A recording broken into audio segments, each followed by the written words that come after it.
Good evening, ladies and gentlemen. Today is May 25th, 2021. This is our electronically held regular meeting of the Dearborn Heights City Council. This is a virtual meeting. At this time, Madam Chair, can you please take roll call? Yes, council members, please state the city and state in which you're currently residing. And I'm going to start with Dave Abdallah. Here, Dearborn Heights, Wayne County, Michigan. Zuhair Abdelhak. Dearborn Heights, Wayne County, Michigan. Mo Beydoun. Here, Dearborn Heights, Wayne County, Michigan. Robert Constant. Here, Dearborn Heights, Wayne County, Michigan. Denise Malinowski Maxwell. Dearborn Heights, Wayne County, Michigan. Ray Muscat. Here, Dearborn Heights, Wayne County, Michigan. And Tom Wenzel. Here in the great city of Dearborn Heights, Wayne County, Michigan. Madam Chair, you have a quorum. Thank you. At this time, I'd like to have Councilman Wenzel lead us in the Pledge of Allegiance. I pledge allegiance To the flag of the United States of America and to the republic for which it stands, one nation, under God, indivisible, with liberty and justice for all. Thank you, everyone. Please be seated. Before I start with the agenda approval, at this time, I ask we take a moment of silence. 15 years ago, on May 24th, 2006, Corporal Jason Mikowski was shot in the line of duty, and he died from his injury on May 25th, 2006, which is today is the anniversary of his death. Please keep Corporal Mikowski, family and friends, and his colleagues in blue in your thoughts and prayers. At this time, let's take a moment of silence.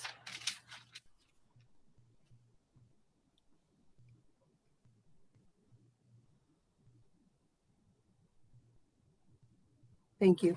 At this time, before I move forward with the agenda, I have noticed some people raising their hands out of order. Please understand this portion of the meeting is for council members to discuss the agenda and vote on certain issues.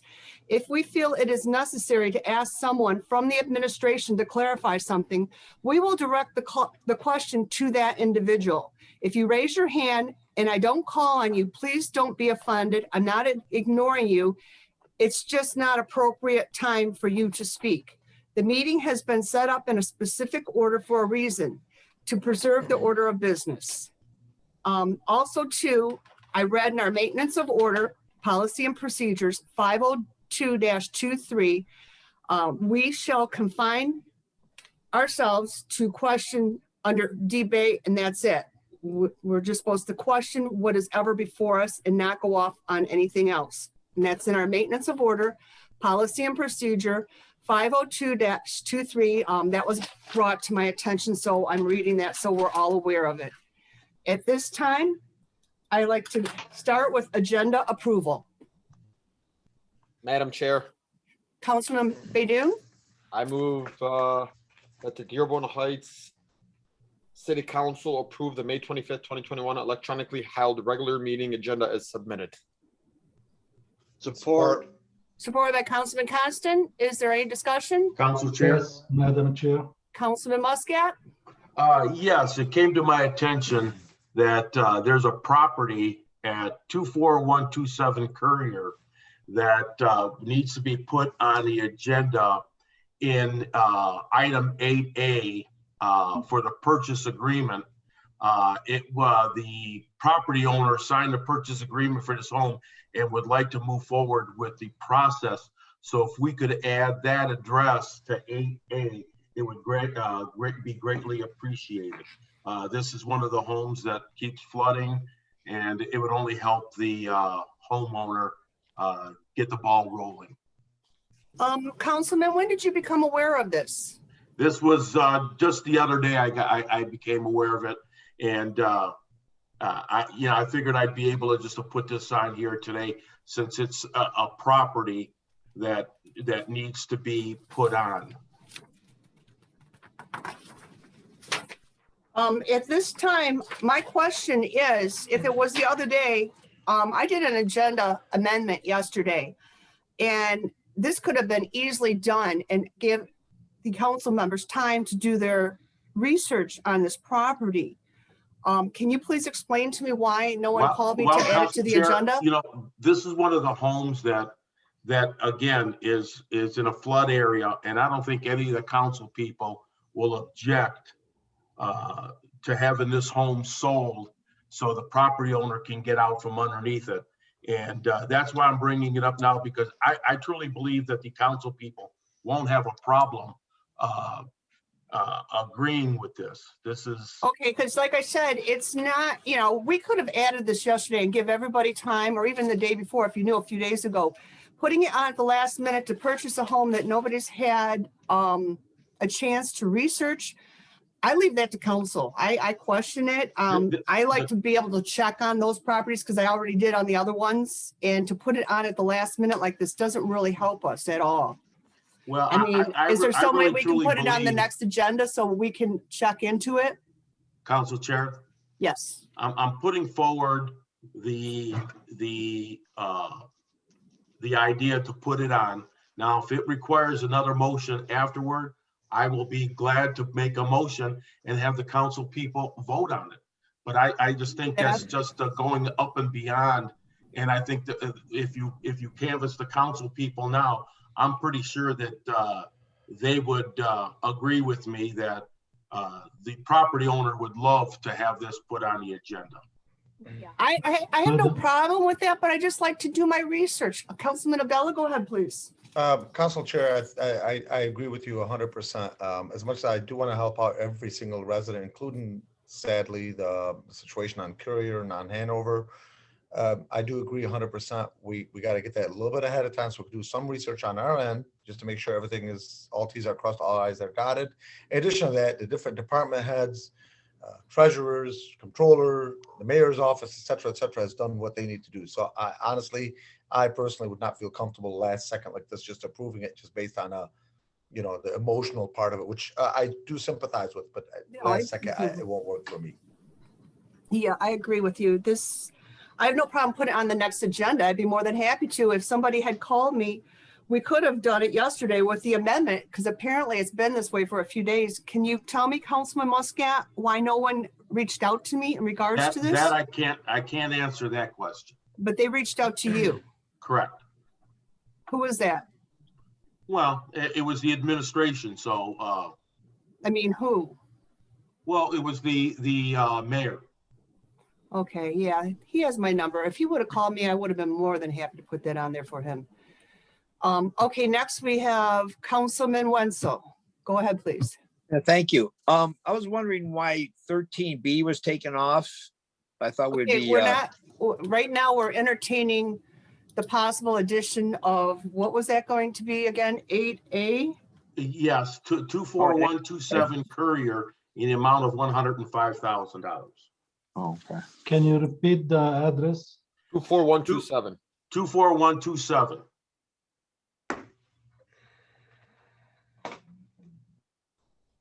Thank you.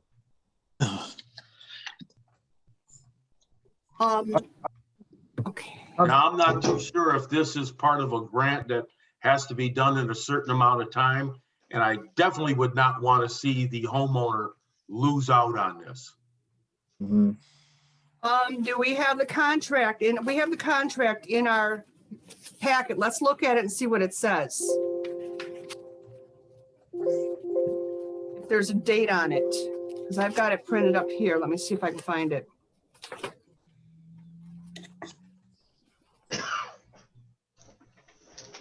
Maybe our chief of staff may be able to answer that question.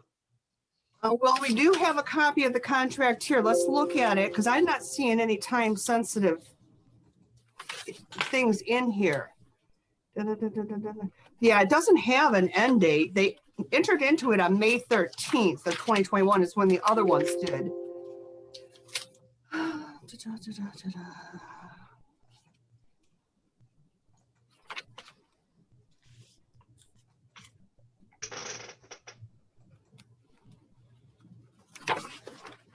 Yeah, I'm not seeing any kind of due date in regards to this.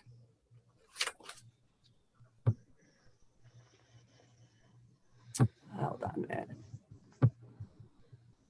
Chief of Staff, go ahead, please. Thank you, Council Chair. Yes, this is with regards to the FEMA grant that is due on August 20th. So we are kind of in a time crunch. This is the exact same documentation that you received at the previous council meeting for the 5 homes that we were going out for purchase. The only reason we're adding it again is because now the owner of the house has actually signed the purchase agreement and agreed for us to move forward with the process. And if we could have the time to do it now, it does give us 2 weeks to start with the entire process, reaching out to the title agency and starting the purchase and demolition process. So it does take multiple steps and we are kind of in a time crunch. I do have it's a up to possible council. suggestion. We didn't put the budget on today, and the reason for that is we got it yesterday. I know our comptroller's new, and I took it off the agenda to not put him in a crunch situation where he's got to get it out right away. We will be having a special meeting. We were thinking maybe this Thursday. I could add it to that one if you'd like. I mean, Sure. it'll still be in a time. I mean, it would give the council members a few days to look at it and come up with it. Yeah, and the Sure. reason. Again, and you've seen it last council meeting as well. Nothing has changed other than now it's signed. It wasn't put in the packet. I wouldn't have went back and looked at it. It was in Is there the a reason previous why no one packet. called me to ask me to add it to it? Because I would have been happy to, had you called me, even yesterday at noon when I made the amendment. In all honesty, I never even knew that there could be amendments after the deadline on Tuesday, the previous Tuesday. No one other ever than told you any that? from Because the you know, we council. did go after the deadline with the permission of me. The only time I've seen it amended was in the city council meetings. That's why. Yeah, no, we try to avoid that because, you know, of the Zoom, when we're in person, it's a lot nicer because we can all look at the paper. You know, we usually get there a few minutes ahead of time instead of right here after we've already started the meeting. Do that moving forward. Yeah, if we can agree to put it on in a couple of days, that would work. It's still within the timeline, right? Okay, that way council members have a chance to look at it and everybody's happy because I know they don't like things at the last minute. I will warn you on that. At this time, I have Councilman Abdel Haq. Thank you, Madam Chair. What is the harm to the city if this is put on?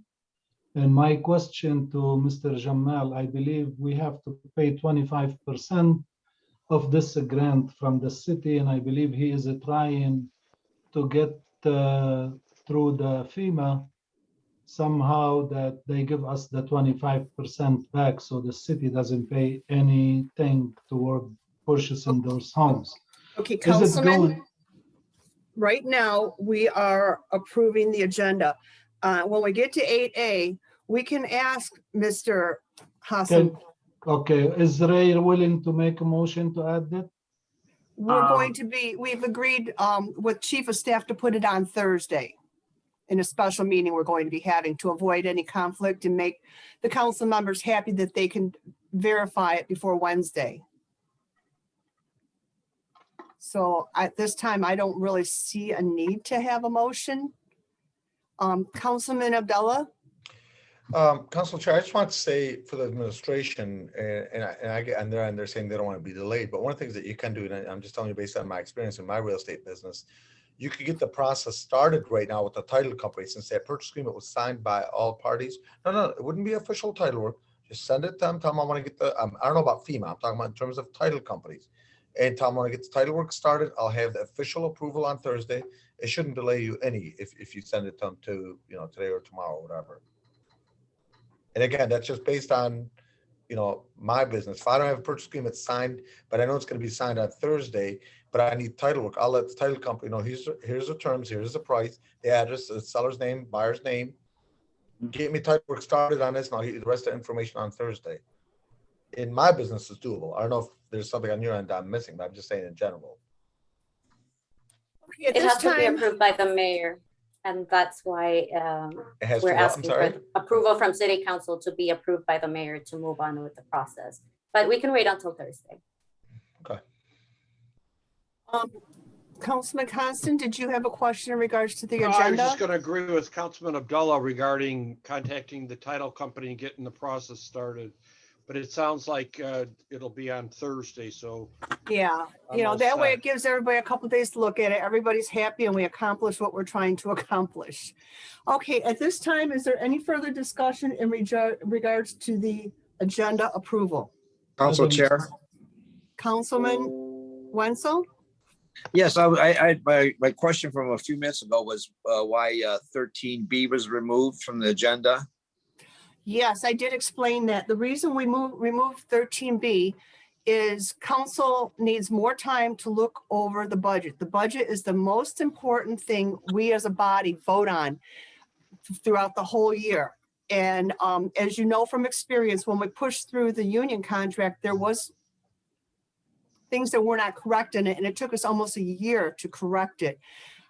We were thinking of doing a special meeting on Thursday, and we'll vote on it then. It gives everybody a couple days to look at the numbers. We made a lot of changes. I know you weren't at any of the budget meetings, but we made a lot of changes, the most we've ever made in a budget session.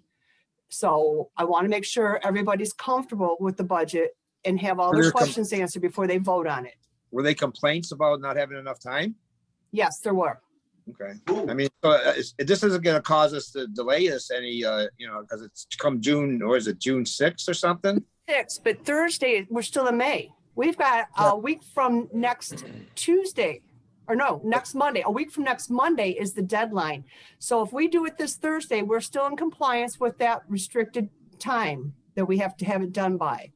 Okay. I'm just concerned about people having to work over the weekend and to get stuff done for next week, because I think, what is it, it's the 6th. The 6th is, what is that, a week from Monday? Yes, it is. Okay, well, thank you. Thank you. Okay, I've got Councilman Abdullah. Well, I just want to say, Council Chair, that I'm in agreement with you on holding off on this for a little bit, at least a couple of days, so that we could have an opportunity to review it. I did not complain, but I did make some calls just to understand why it was being taken off the agenda. And I do agree with the thought process of having a day or two to look it over so that we can make sure that everything's on board with what we're looking for. Thank you. Yeah, and I want to say too, I took it off at 12 noon yesterday because we didn't have the budget. I also thought it would maybe relieve some pressure from our new comptroller to maybe give him a little extra time to make sure he had everything done. I didn't realize he was ready to bring it out in the afternoon because no one let me know that. And I have next Councilman Abdelhak, and I'm sorry you were before Councilman Abdullah, but as soon as I say Abdel, I went. You can give my turn to the Mr. Abdullah. It's okay. No, it's okay. If you want to speak again, go ahead. No, I'm good. I'm good. Okay. Thank you. There are some serious issues with this budget, and really we need to discuss it more than just on Thursday. And I hope we put it on tonight and we bring those issues out and we vote on it on Thursday or next Tuesday. We're still within the legal limit before the first Monday of June. Councilman, that would be a study session. And right now we've already started an official meeting. I'd be happy to set up a study session before Thursday's voting on it, if that would make you feel better. I do. I will do that. Because came to my attention, Madam Chair, there is money which belonged to healthcare. It was deferred several years by the previous administration, and we have to take care of it because it has to be paid this fiscal year. Okay, thank you. Councilman Muscat? Yeah, are we gonna have I thought we were gonna have the special meeting on Tuesday. Now I hear Thursday, then a study session, which would have to be tomorrow.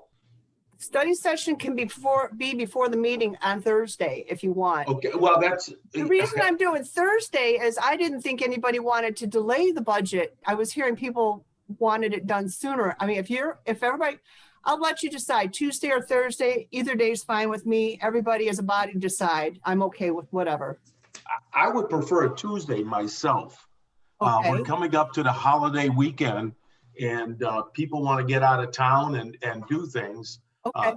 Personally, but I will do whatever the majority of the council people want. That's definitely, I will do that. Is everybody okay with next Tuesday? I do want to just put it out there that I will be out of town next Tuesday, but I will still be on the meeting. You're a champ. You always make it happen. All right, so Councilman Abdul Haq, are you That's okay fine. with next Tuesday? That's Councilman fine, Abdullah? but let's Yeah, make I'm it okay. after 5 o'clock. Okay. So why don't we start a study session at 6 o'clock on Tuesday and then immediately after vote on it in a special meeting? Sounds good. Sounds good to me. That's a good Councilman idea. Wenzel, are you okay with that? I'm good. Thank you. Councilman Constant? Yes. I think I've got everybody. Hold on. I Thank have you, I will- Council Chair. Thank Thank you. you.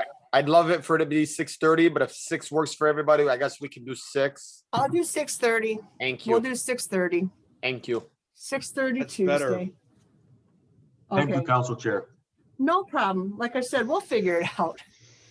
Okay, so any further discussion on the agenda before we approve it? All those in favor say aye. Aye. Those opposed? The ayes have it. The agenda has been approved. Next, we have approval of minutes. This is minutes from the electronically held regular meeting of May 11th, 2021.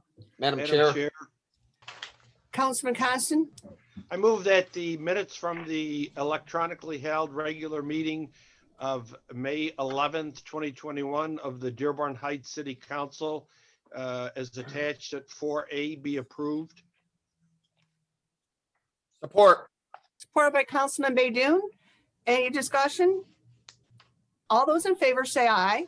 Aye. Those opposed? The ayes have it. Next item on the agenda is public hearing and comment on agenda items. This is for the public to comment no more than 2 minutes stating their name and where they live. And is there anybody? I have an iPhone here. Okay, hold on a minute. Please identify, oops, hold on a minute. Please identify yourself, iPhone, and you have a limit of 2 minutes. Sam, Dearborn Heights, Michigan, Wayne County. I would like you to clarify a couple of things for me. Number one, you mentioned to Councilman Muscat that before you tried working with some resident regarding the flooded property. Having a flooded property on the agenda today and moving the process a little bit faster for those residents who are really affected with the floods will not affect anybody. That's number one. Number two, it seems like you're making your own personal decision on some agenda items without any authorization from other council members. Number one, we have an issue of that budget that several meetings took you over 5 hours to get it done. And now you decided to remove it out of the agenda. I don't know who told you that the assessor will have a problem, council members will have a problem. So if I may, after I finish up, I would like to ask council if they are willing to put it back on the agenda today or not. My third point is, forget about any budget issues or anything. There was another item that was removed of the agenda, which was the firework to be taken care of Okay, at the Warren sir, Valley. I'm going to stop you right there. You can Ma'am, you only cannot stop comment me on till I finish items that up. are currently on the Well, agenda. That's what this, you took them off the agenda without any authorization. I'm I sorry, don't know- but I you don't can only understand it. comment on items Ma'am, that are on the actual agenda. You're doing your witch hunt, which is violating the charter. You cannot do that.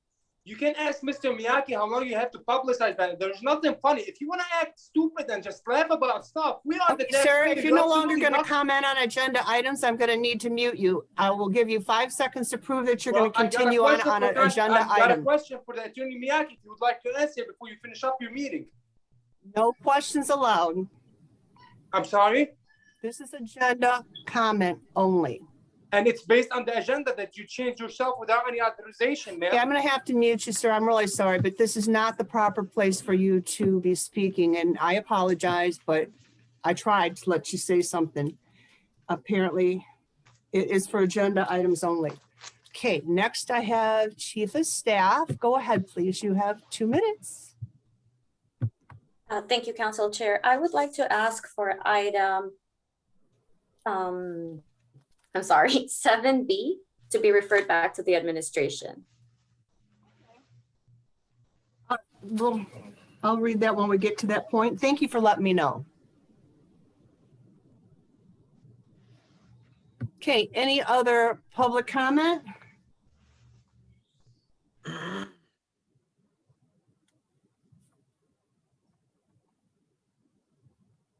Okay, got it. Okay. Next item on the agenda is alley vacation off of Waverly behind Warren. Madam Chair, I'm sorry. Director Hashem had his hand up. Okay, Director Hashem, I think he was gonna, I'm sorry. yeah, he's gonna, oh, where is he? Oh, I found you. Red shirt, red shirt. Gotcha. He moved. You want to remove 9C, correct? Yes, good evening, Madam Chair. Good evening, Mayor Bazey. I respectfully ask that we remove item 9C from the agenda, please. Okay. Can we refer that back to the administration? Yes, Because. Yes, we'll refer it back to, Okay, Thank you, Madam Clerk. you're welcome. Yeah. okay. At this time, we're going to move forward. We have 5A, which is alley vacation off of Waverly behind Warren. Madam Chair, Councilman Baydoun. I move that the Dearborn Heights City Council open public hearing for the purpose of hearings, comments, and or objections, if any, to the proposed alley vacation of Waverly behind Warren as outlined in 5A. Support. Supported by Councilman Constant. Is there any discussion in regards to this? Council Chair, Councilman Muscat. one quick question. When we vacate a piece of property, does that become become taxable property? Or is it just we're giving away city property for nothing? Would our treasurer know that? Comes taxable. Becomes taxable. Yes, okay, I'm gonna ask to unmute the treasurer because that's her department. Go ahead, please. That is the correct answer. It is taxable. Okay, so the property owner then becomes taxable square footage. Yes, would be Thank you. responsible for that. Thank you. I'll support Councilman Baydoun's motion. Thank you. Councilman Abdulhak. Yes, Madam Chair, those A and B, apparently they belong to the same property from Google Earth, from looking at it. No, What is the project on those two? Let's stay with A. Okay, yeah, because we have one on Waverly and Warren, and let's not move ahead because the next Okay. one is on Mayburn and Telegraph. What is the project which going to go on this property? Council Chair, would you like me to unmute the assessor? Yes, go ahead, please. Okay. Well, I asked her to anyway. Do I have to do other ones?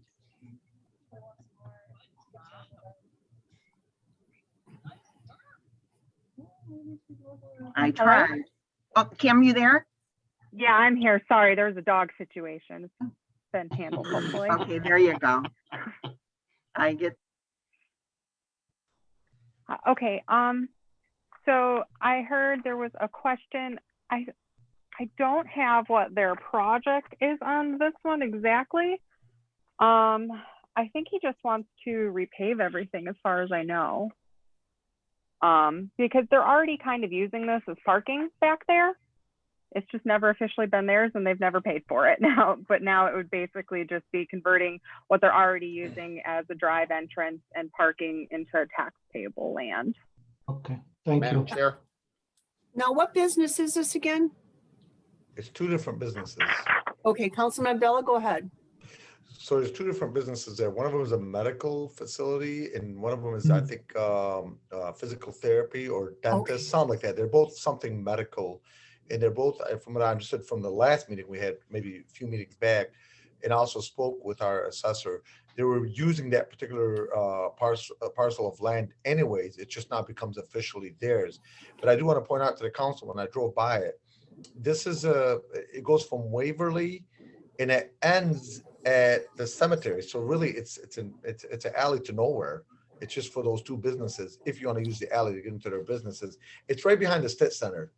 And I think in Okay, this particular case, I think it's a great idea, honestly. Just give it to them, let them maintain it. They're using it anyways, and be done with it. And the assessor at the time agreed to. Yeah, and I would say the only other thing is we just have to guarantee easement utility access for that, because we do have, for both of these coming up, they both need to be accessible by different utilities.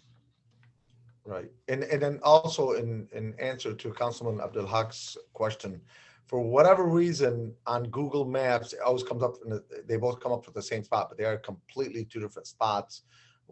This first one's 1 block east of, by the car wash there, 1 block east of Telegraph, and then the other one at the corner west side of Telegraph. But Google Maps somehow screws it up. Okay, thank you. Councilman Baydun. Madam Chair, thank you so much. And I'm just going to also piggyback on Councilman Abdullah just to answer some of Councilman Abdul Haq's questions. I do know that, speaking with the owner, that he's looking to pave the entire parking lot. I know that there's, I mean, it kind of like what Councilman Abdullah said, it's an alley that comes up and it goes right into a dead end. And so, you know, I mean, if we can tax and have the city, you know, allocate some money, I think it's a real smart idea. So just to kind of piggyback a little bit of what Councilman Abdullah said. So thank you.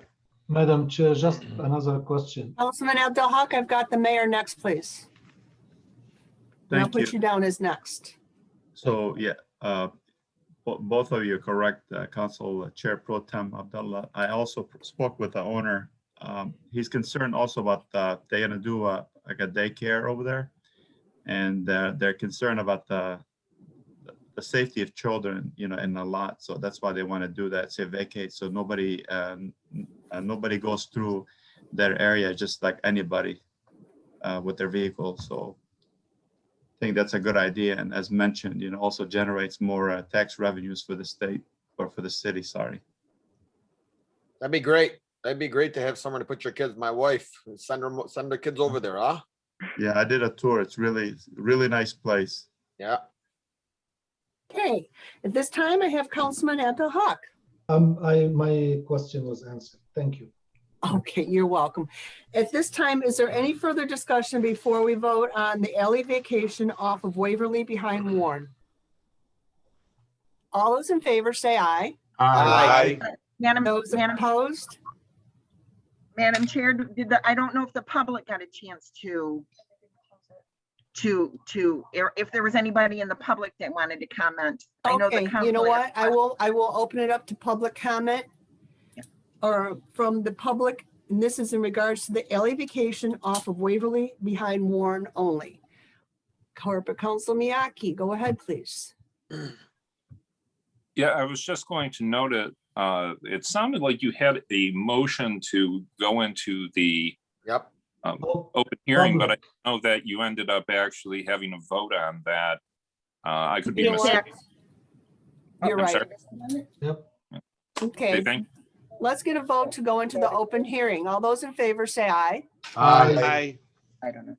Opposed? Okay, we are in the open hearing. At this time, I will ask for residents to speak in regards to it if they've got anything they want to say.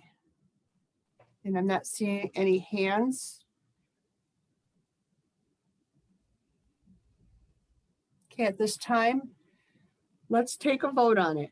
We need to close the public Close hearing the- and then. you Oh, can okay, vote. yeah, I wasn't sure if it came before or after the vote. Okay, at this time, we will close the public hearing on alley vacation off of Waverly behind Warren. Madam Chair, Councilman Baydun, I move that the city of Dearborn Heights City Council close the public hearing as outlined in 5A.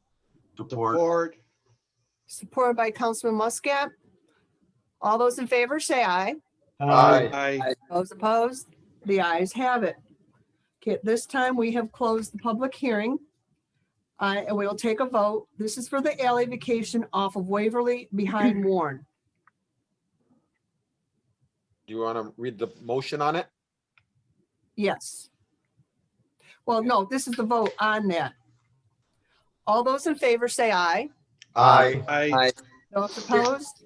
There's a recommended motion on whether or not they want to allow that to happen.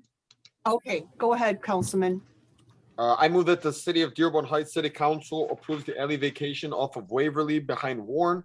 It is a 20-foot wide alley off of Waverly ADJ on the south side, lot 134 and 153 and ADJ. On the north side, lot 154 through 166 in the Maxwell's Warren Telegraph sub T2S R10E L51 P53 as outlined in 5A. Support. Support by Councilman Abdul-Haq. All those in favor say aye. Aye. Those opposed? The ayes have it. That alley is vacated. Next, I have item 5B, that's alley vacation between Mayburn and Telegraph behind Warren. Council Madam Chair, Councilman Muscat. I move the Dearborn Heights City Council open a public hearing for the purpose of hearing comments and or objections, if any, to the proposed alley vacation between Mayburn and Telegraph behind Warren as outlined in 5B. Support. Support by Councilman Baydoun. All those in favor, say aye. Aye. Public hearing has begun. Do we have any questions or comments in regards to the alley vacation between Mayburn and Telegraph behind Warren?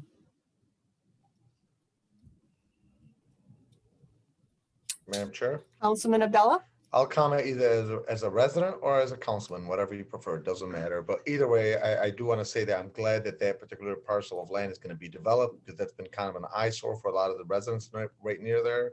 A gas station was shut down there approximately 10, 12, 15 years ago. And there's been nothing but just empty land with a whole bunch of rocks all over the place. And I'm glad some businesses going in there where that can not only bring us tax base, but also beautify the area and make something look a little nicer. Because there's two vacant lots and a vacant alley there. It just doesn't look good. So I'm glad something's being developed there. Thank you. Thank you. Any further comment on this item before we vote on it or before we Madam close this Chair. public hearing? Madam Councilman Chair, Abdul-Haq? does this property benefit from TIFA in any way? I'm sorry, I couldn't hear you, sir. Does this property benefit from being in TIFA zone? I don't believe it's in a TIFA zone. It's not in the Tifa. Can we hear from Mr. Mayapki? Please. We have Tom from Tifa here. Let's ask him. That would be his expertise. Hello, can you hear me? Hello. Yes. Okay. Hi, it's not in the TIFA zone. The TIFA zone is basically everything south of Michigan Avenue and west of Telegraph. Okay, the- thank the you. bottom. Thank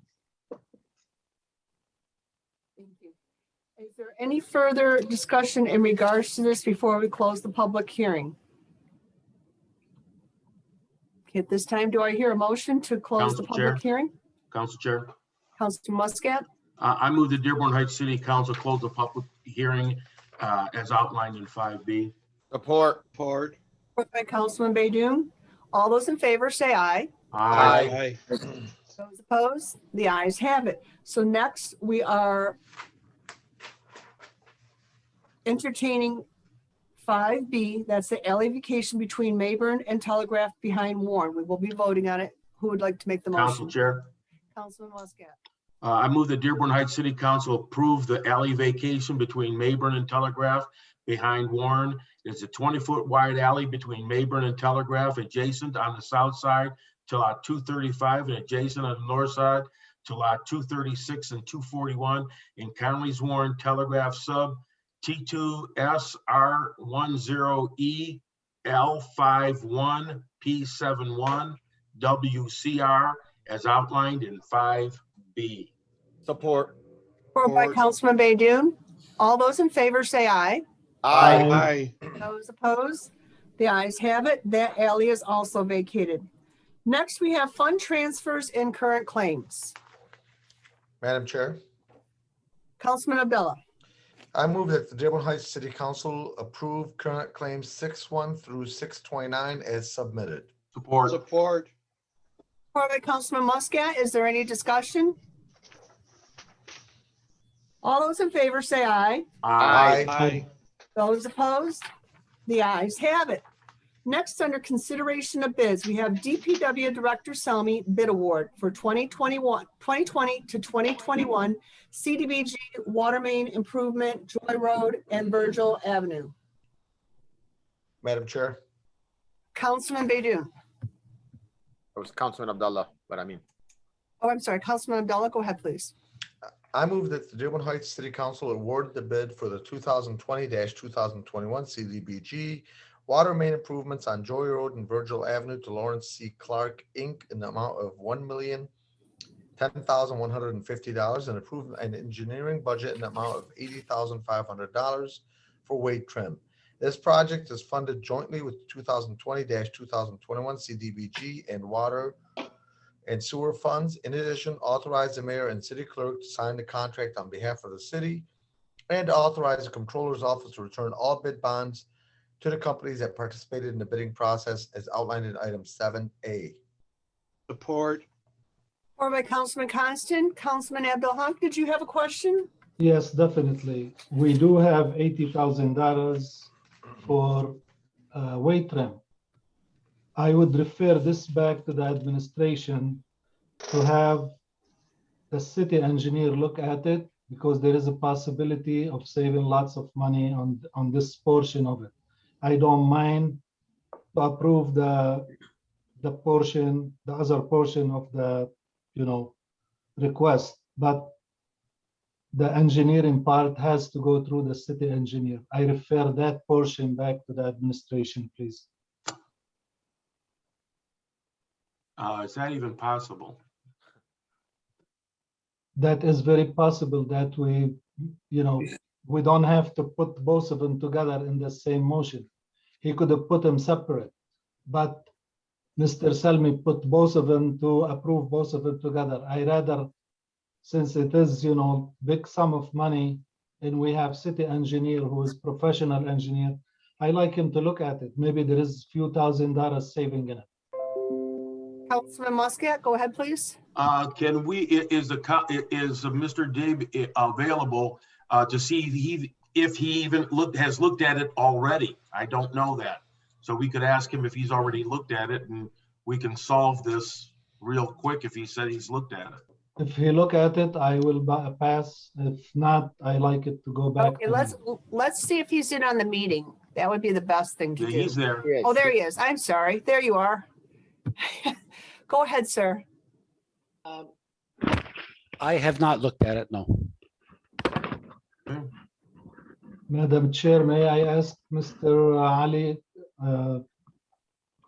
do you think it is a good idea to look at it? Yes, sir. Thank you. Do we want to refer just the whole thing back to administration and have them split it up for the next meeting? I would, yes, please. Is Director Selmy here? I want to make sure there's no time restriction on that. Because if he could raise his hand, because we've got so many screens here today. He is. I searched him. Do you want me to unmute him? Yes, please. Where'd he go? Okay, just asked him to unmute. There you go. You should be on. Yeah, I'm here. Thank you. And good evening. This is only a recommendation for me for the council. So whatever the council would like to do with it, will be their pleasure. Would it be possible you could bring it back the next meeting and split it without affecting the bid whatsoever? Sure. Well, we can do whatever the council would like.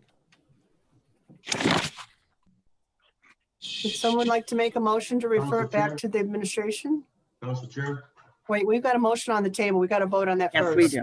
I think you can amend the motion to refer it back to administration. Madam Go Chair. ahead. And that would be Councilman Abdullah. You're right. Madam Chair. Oh, wait. We've got Corporate Counsel Miyake here. He's weighing in. Let's see what he has to say. Technically, you could just refer it. It's considered an incidental motion. So you can make a motion to refer, just like you can make a motion to table. You don't have to then bring the main motion. You can vote on that motion. It refers, it takes precedence, and then it can end up being brought back by the administration. So just a motion to refer at this point, to refer the motion and the matter back to the administration can be. And we need a support and a vote on that? Yes. Okay, just verifying. Go ahead, That's not please. amending the original motion? No, it's not. So It's a the, referral of the main motion. motion, It's okay. Yeah. Councilman Abdullah, did you get that? Yeah, so I want to also make a comment. So Council Chair, would you like me to make a comment now or after Go I make ahead. my motion? Go Okay, ahead. so I have had, I've heard good things about Mr. Al-Adib, and I'm sure he's very well qualified. And I've also spoken with our DPW Director, John Selmy, in regards to weight trim specifically. And I've also heard different comments here and there throughout the city in regards to the charges that are going out to weight trim. And I'm just wondering if this is not the right time for us as a council to assess this, how much money is going out to weight trim. I'd be the first to tell you that I am not an expert in engineering by any stretch of the imagination, but maybe the experts in charge that we do have, whether it's Ali, whether it's John Selmy, et cetera, look into this, maybe some sort of a way to be able to save money. Because one of the concerns that I have, and it's just, maybe it's a salesman in me, but whenever we get bids, like in this case, and this is with due respect to weight trim, whenever we get bids, like in this case, from weight trim on an engineering budget for a project, and it's just a random number of 80,500, that makes me think, it's just the conspiracy theorist in me, I guess if you want to call it, it's just a number that would make them make a profit, but it's not necessarily dollar for dollar assessed as far as how much it would take to complete that project. With that being the case, I'd like to have a second eye on this, and it would not be myself. That's not my field of expertise. Maybe Mr. Ali Deeb, like Councilman Abdul suggested, maybe DPW. I'm not sure. But again, this is with due respect to weight trim. I think the numbers, at least from my ignorant assessment, seem to be on the high side. Thank you. Director Selmy here. Yep. I think he wants to speak on that. Go ahead. Yeah. I would just like to clarify one point. It's not a random number, and I would appreciate if Council Chair, if you'd give Vaughn Martin a moment to speak about that. I was going to ask you if he is important on that. Go ahead. Yep. Mr. Martin, I've unmuted, asked you to unmute. Good evening, and thank you for allowing me to speak. So yes, so the numbers that I have produced in both awards that were on the agenda, I based that off of the number of inspector days that were bid in the project, and then from there did a zero-based estimate on including the people that would be assigned to the project, which is myself and some other team members. And so over the course, like in the CDBG project, the contractor bid 40 inspector days or 8 weeks of effort to complete that job.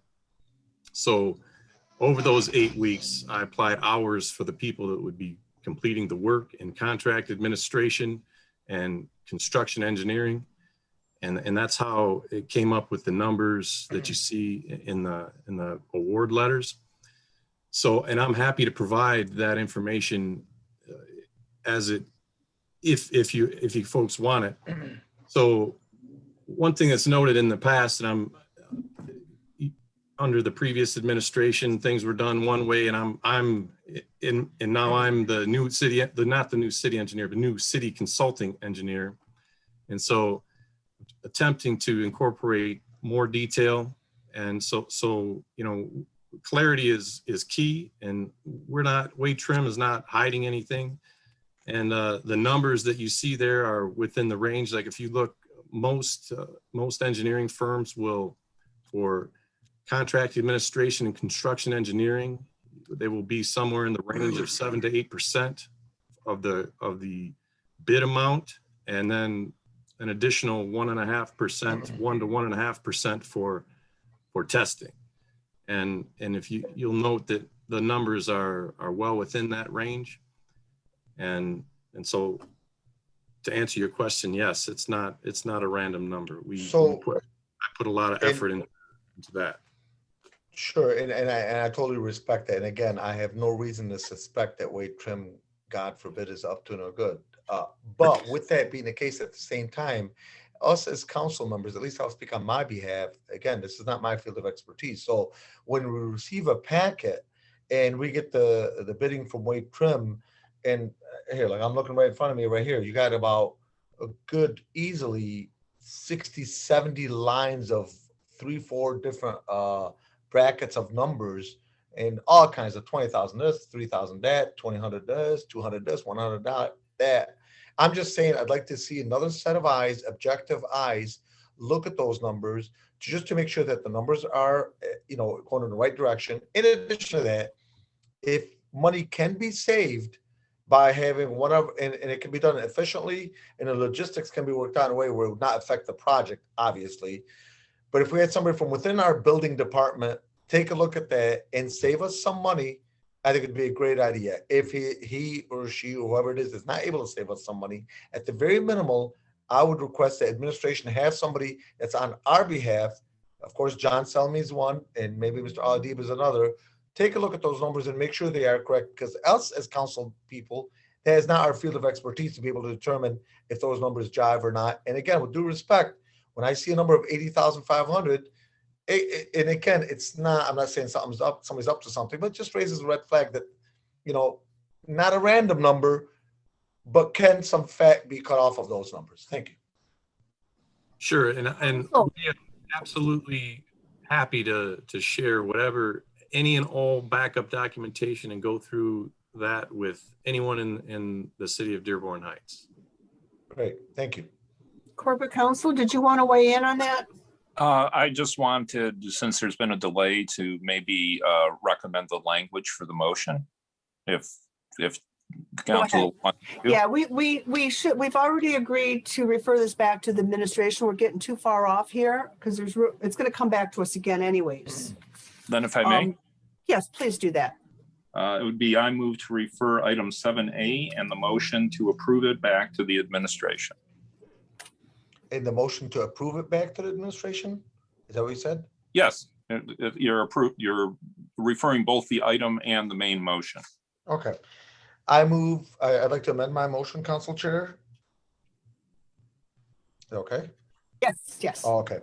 So I'd like to amend my motion to take 7A back to the administration and approve. Can you repeat that again, Mr. Miyake?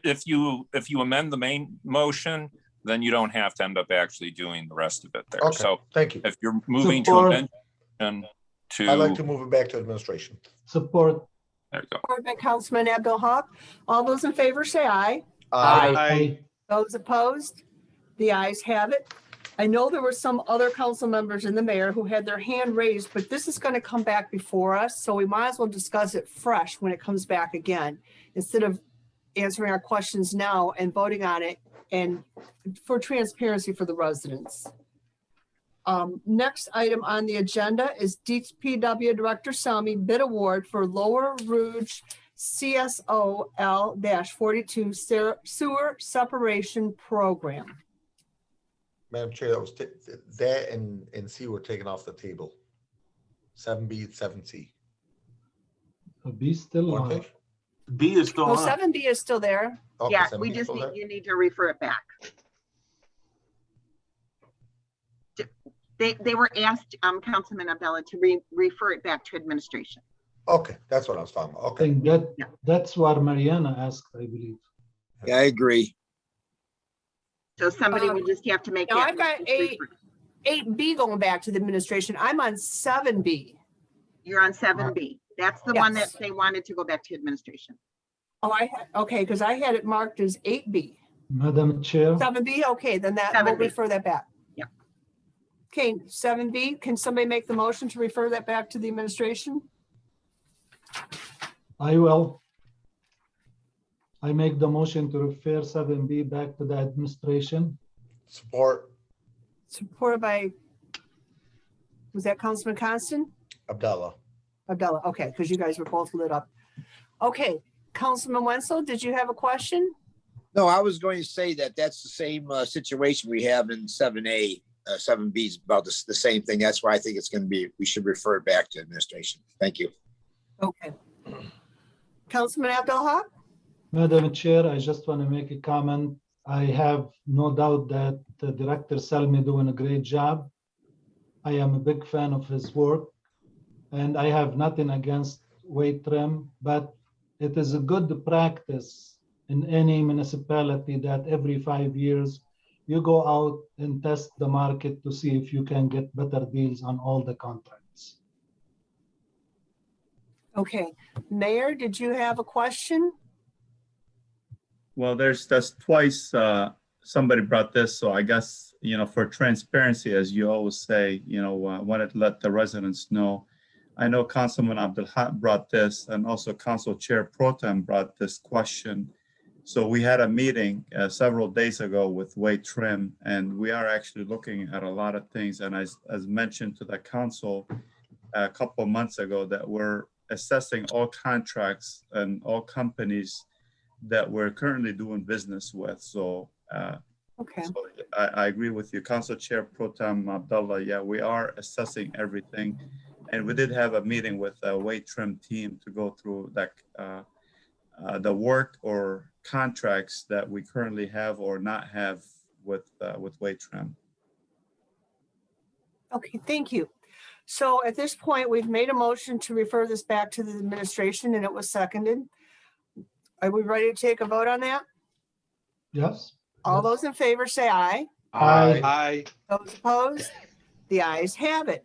Next is under consideration of bids. It's 7C. This is Mayor Bazey, request for bids for the 2016 FEMA MSP Flood Home Mitigation Grant funded activities. Council Chair, Councilman Muscat. I move Dearborn Heights City Council authorize the Comptroller's Office to advertise for bids for the FEMA Michigan State Police Flood Home Mitigation Grant, PDMC-PJ-05-MI-2016-001 funded activities, including specifications, drawings, profiles, and estimates for demolition and ground restoration to establish an open space that is environmentally safe and healthy for the general public as outlined in 7C. Support. Support by Councilman Abdul Haq. Is there any discussion? All those in favor say aye. Aye. Aye. Those opposed? The ayes have it. Next, we have Mayor Bazey, request for bids, city sidewalk replacement program. Madam Madam Chair, Chair, Councilman Baydun. I move that this Dearborn Heights City Council authorize the Comptroller's Office to advertise for bids for the city sidewalk replacement program, including specifications, drawings, profiles, and estimates as outlined in 7D. Support. Support by Councilman Muscat. Is there any discussion? Council Chair, Councilman Muscat? is this going to be the same kind of sidewalk we had, program we had where the amount is reduced per flag of cement replaced, or is this going to be at the premium cost to the homeowners? Does anybody know that answer? Mayor, would you like to answer that? Sure. So this is something that, again, what I mentioned earlier with companies being awarded jobs with having no contract with the city. So this is one of the things that we wanted to make sure that as transparent as we can, make sure that all companies that do business with the city, they have to go out, all contracts have to go out for bid. So the previous company that was doing work for that particular work never had a contract, and they were just being awarded a job for years and no contract, nothing, no bidding. So the reason why we did this here is we have several jobs, as you can remember, for the last year or so, residents can actually sign up for the sidewalk program that they can, we get a company that actually can bid jobs for a cheaper price than, whoever, can bid on this to do sidewalk program for the residents. So then we have a stack of jobs that were lined up for that actually volunteered. The residents volunteered to do the work, want us to do the work.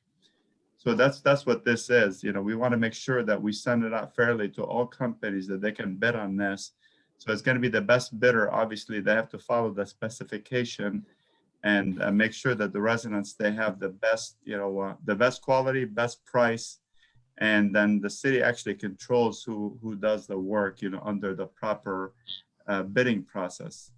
So it'll be at the reduced rate, which is good. Thank you. Yes. I'm glad to hear that too. Thank you. I'm very glad. Hassan Jamal has his hand up. I don't know if there's something more he needs to add before we go on to further questions. Yeah, good afternoon. Seconding the mayor, this particular program going to be a non-federally support program. It's going to be paid by the resident as you go, or if they choose, they want to put it on their, as you know, on when they pay their taxes, they pay it. We'll have a multiple latitude with this program because it's not federally supported. So we will come back later, with more information. As long as we are trying to help the people, they have too many different needs. We talked to the mayor about that. We will come later on, with a lot of other venues to use that particular contractors. If the city decide they want to do their own inspections, they manage, they administer, so will be a very little charge to just cover. There is no profit from this. This is actually a very transparent, and we'll try to do the best for the resident with it. The mayor actually commissioned me to take care of this program for the previous experience I have with such a program. So I will be helping the mayor's office to administer and implement this program. Thank you very much. Thank you, Madam Chair. Thank you. Next, I have Councilman Baidoon. Hey, Madam Chair, thank you so much. I will be very brief. Thanks to Director Hassan Jamal. He actually answered some of my questions. I had a couple of residents reach out to me. Some happen to be in the south end of Dearborn Heights, and they simply said, like, the concrete in front of their house, it's just torn up. And then you have some, residents that they can't afford to pay $250 or $500 per slab or however much money it is. Do we offer anything from the city regarding that? I don't know if this is something we can discuss on this, but I told them that I would be reaching out. How do we go about that? What do I tell the residents? Hassan Jamal has something to say. He has an answer. Councilman Baidoon, there will be a supplement program. Me and Engineer Ali, we're trying to develop that under the federal grant supportive grants, and that will include CDBG, include maybe other grants that we'll be receiving from ARP, which we wish to maybe also include in. But myself, the chief of staff, and the mayor, we're trying to see how much we can spare from CDBG, money we didn't spend over the years, and that will be coming. Councilman Baidoon, yes. There will be a two-part, a very quick one under the area. So if we go into the area, we'll fix everything in that area because that area is low and moderate income. And the other part will go individually. If people are within the limit of the income, they will qualify also. So whoever in the area will qualify automatically. Whoever outside the area will be based on their income limitation. So yes, there will be, help. I'm also trying to reach to TIFA to see if TIFA can also, give us some money also in the TIFA area. And I will specifically talk to you about other venues that we may be able to do with the ARP. If we have enough money, maybe we fix the whole city sidewalks for once. Thank you. See how that works. Thank you. We open, myself, the mayor's office, including the engineer, the mayor's staff, we open to all your suggestions. And I am suggesting the mayor right now, Mayor, if we can include Mr. Baidoon, Councilman Baidoon, I'm sorry, in our committee for the sidewalk, I welcome that. Thank you so much for that, Mr. Director Jamal. And so I'm just going to leave with some final statements. I ended up looking at the map, and maybe I know Director Hashem helped me out with this, where I looked at some of the residents that were calling about their sidewalks that needed to be replaced. It's in the Lomad area. which means that we can receive grants through CDBG. Maybe we can, we can entertain that avenue to see if, we can fix that whole strip of that sidewalk if there's any money in there. But I know that maybe it's not our Director Jamal or Director Hashem can answer that for us. Director Jamal has his hand up. Go ahead, please. Yes, Councilman Baidoun, you are absolutely correct. That will be the second bid going in front of you probably in a couple of weeks after we iron out myself, engineer, Director Hashem, and the mayor. We'll iron out how much money we're looking in, how much money we can scrap out from the leftover from over the years, CDBG, and at the same time, we'll also, by that time, we'll see a little bit more about, we'll know a little bit more about ARP. So we can see if we can receive from ARP money. It's going to be different bid. It's a little bit, expensive than this bid because it includes a lot of regulations. It includes, prevailing wages, and it includes, so that's going to probably raise the budget for that particular program about 20-25%. I hope I answered the question. Director Jamal, you did a phenomenal job, as always. Thank you so much. Thank you. Next, I have Councilman Abdelhak. Thank you, Madam Chair. And Councilman Baidoun answered most of the question. I just have a question to Director Hashem. Do we have any money sitting in other departments from CDBG which they didn't use it yet, can be diverted for something else like the sidewalk in the city? Good evening, Councilman. Yes, the mayor and myself have met and talked about this, and I believe that once if our budget is approved, we will look into which areas we have to put some work into, and we might be able to spare some money. Yes, we have discussed this, and like Director Jamal and I'm sure the mayor would say that we are working on this. If some department did not use the money which they got from CDBG, can we legally divert it if they are not using it yet to something else more beneficial? Most of these money are already allocated to those departments, and they do have a little bit of time. We don't press them on it. However, when I met with the mayor and I talked to him, I said we can probably get some money from some line items that have not been used in a couple of years. And that's what we're talking about.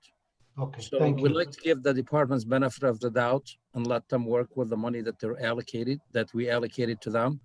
But we will come up working with Mr. Jamal and the mayor and the administration and the council, obviously, to, with CBG helping out as much as possible. Absolutely. Thank you, Director. Thank you. I have Councilman Wenzel. Yeah, just a quick question for the mayor.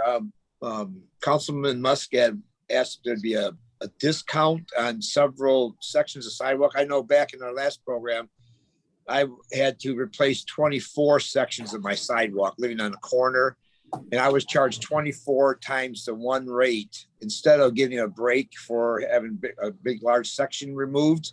I know being in the construction business for over 40 years, I know when you do one little section, you charge so much.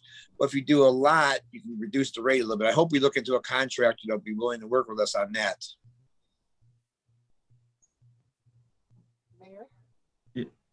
So, yeah, we can ask that. And as you know, with the construction equipment and everything has gone up in the last few months. Yeah, they have.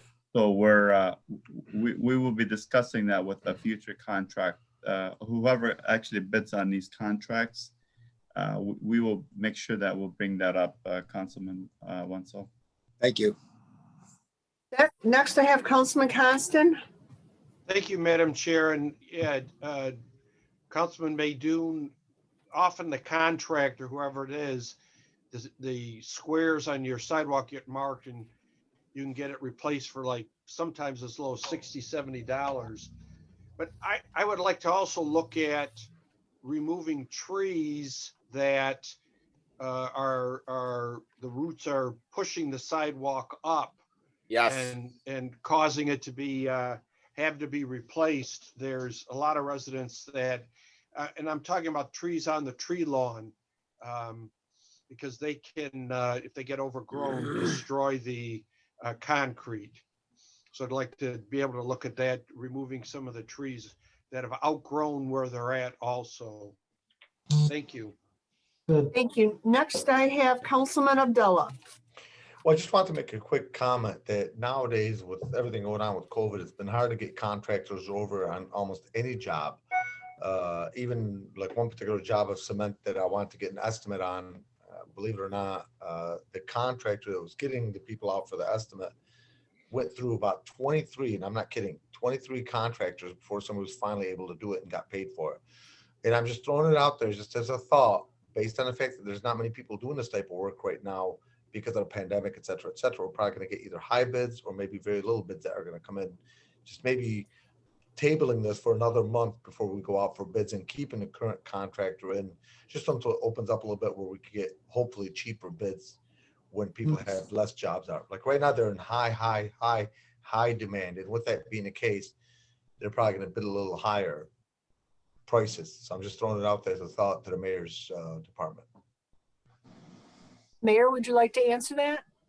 I like the idea. However, if we go with where we were before, we're in violation of especially the letter that we got from the state that we brought to your attention several months ago. We can't do that, obviously, because we have to comply with a lot of requirements, and we do have to go out for bid for anybody that does any work for the city. So I would like to do that. However, based on the letter that we received from the state non-compliance letter, non-conformance, we can't do that. So we do have to go out for bid. Okay, thank you. Thanks. Thank you. That's it. Boy, we've been talking on this so long.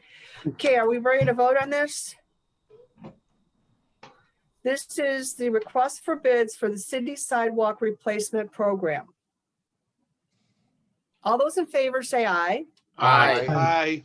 Those opposed? The ayes have it. Next, under reports from mayor, we have residential purchase agreement. Council Chair, Councilman Muscat. I move that the city of Dearborn Heights approve the residential purchase agreement for 24339 Courier in the amount of $98,000. In addition, authorize the mayor and city clerk to sign the agreement on behalf of the city as outlined in 8A. Support. Support by Councilman Abdullah. Is there any questions regarding Council Chair, this property? Go ahead, Councilman Muscat. if this is approved, will it affect the home at 24127 Courier? Or will that be taken on again, like as you said, Tuesday? Because if it's That going will to be affect taken that, on at a later date, Councilman. We Aye. can't even entertain that at this point because it's not on the agenda. well, I beg to differ with you, ma'am, because if it affects that property, then I'll have to vote accordingly. Okay. So I need to know if that it's going to affect, if this passes the way it is, does it affect 24127 Courier? Maybe our council, Mr. Mayatki, Corporation Council can chime in on this because 24721 or 24127? Pardon me? Okay, you're saying 24127?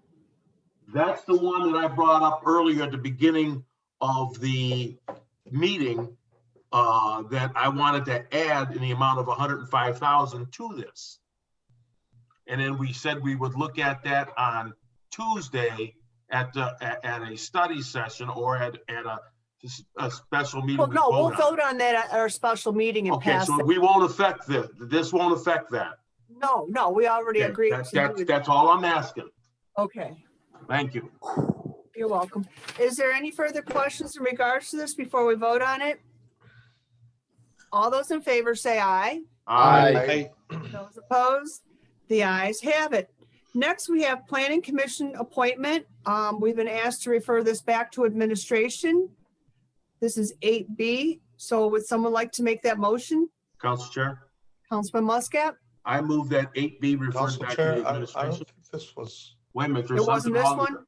I don't Not believe this so. one. Okay, you know what? I apologize. I wrote down the wrong one because that's why you were saying 7B. Okay, got it. Right. Okay, let me reword this. Next, we have Planning Commission appointment. Madam Chair, Madam Chair, Councilman Baydoun. you can give it to Councilman Abdullah. I mean, Councilman Abdullah. Councilman Abdullah, please. You guys. Guys are all screwed up. Yes. all right, I move that the Dearborn Heights City Council concur with the mayoral appointment of Mr. Ali Berry to the Planning Commission, term to expire in January 2023. The appointment is to replace Mr. Wissam Fadlallah, whose term expired on December 2020, is outlined in item 8B. Support. Support by Councilman Abdul Haq. Is there any discussion? Madam Chair, Councilman Abdullah?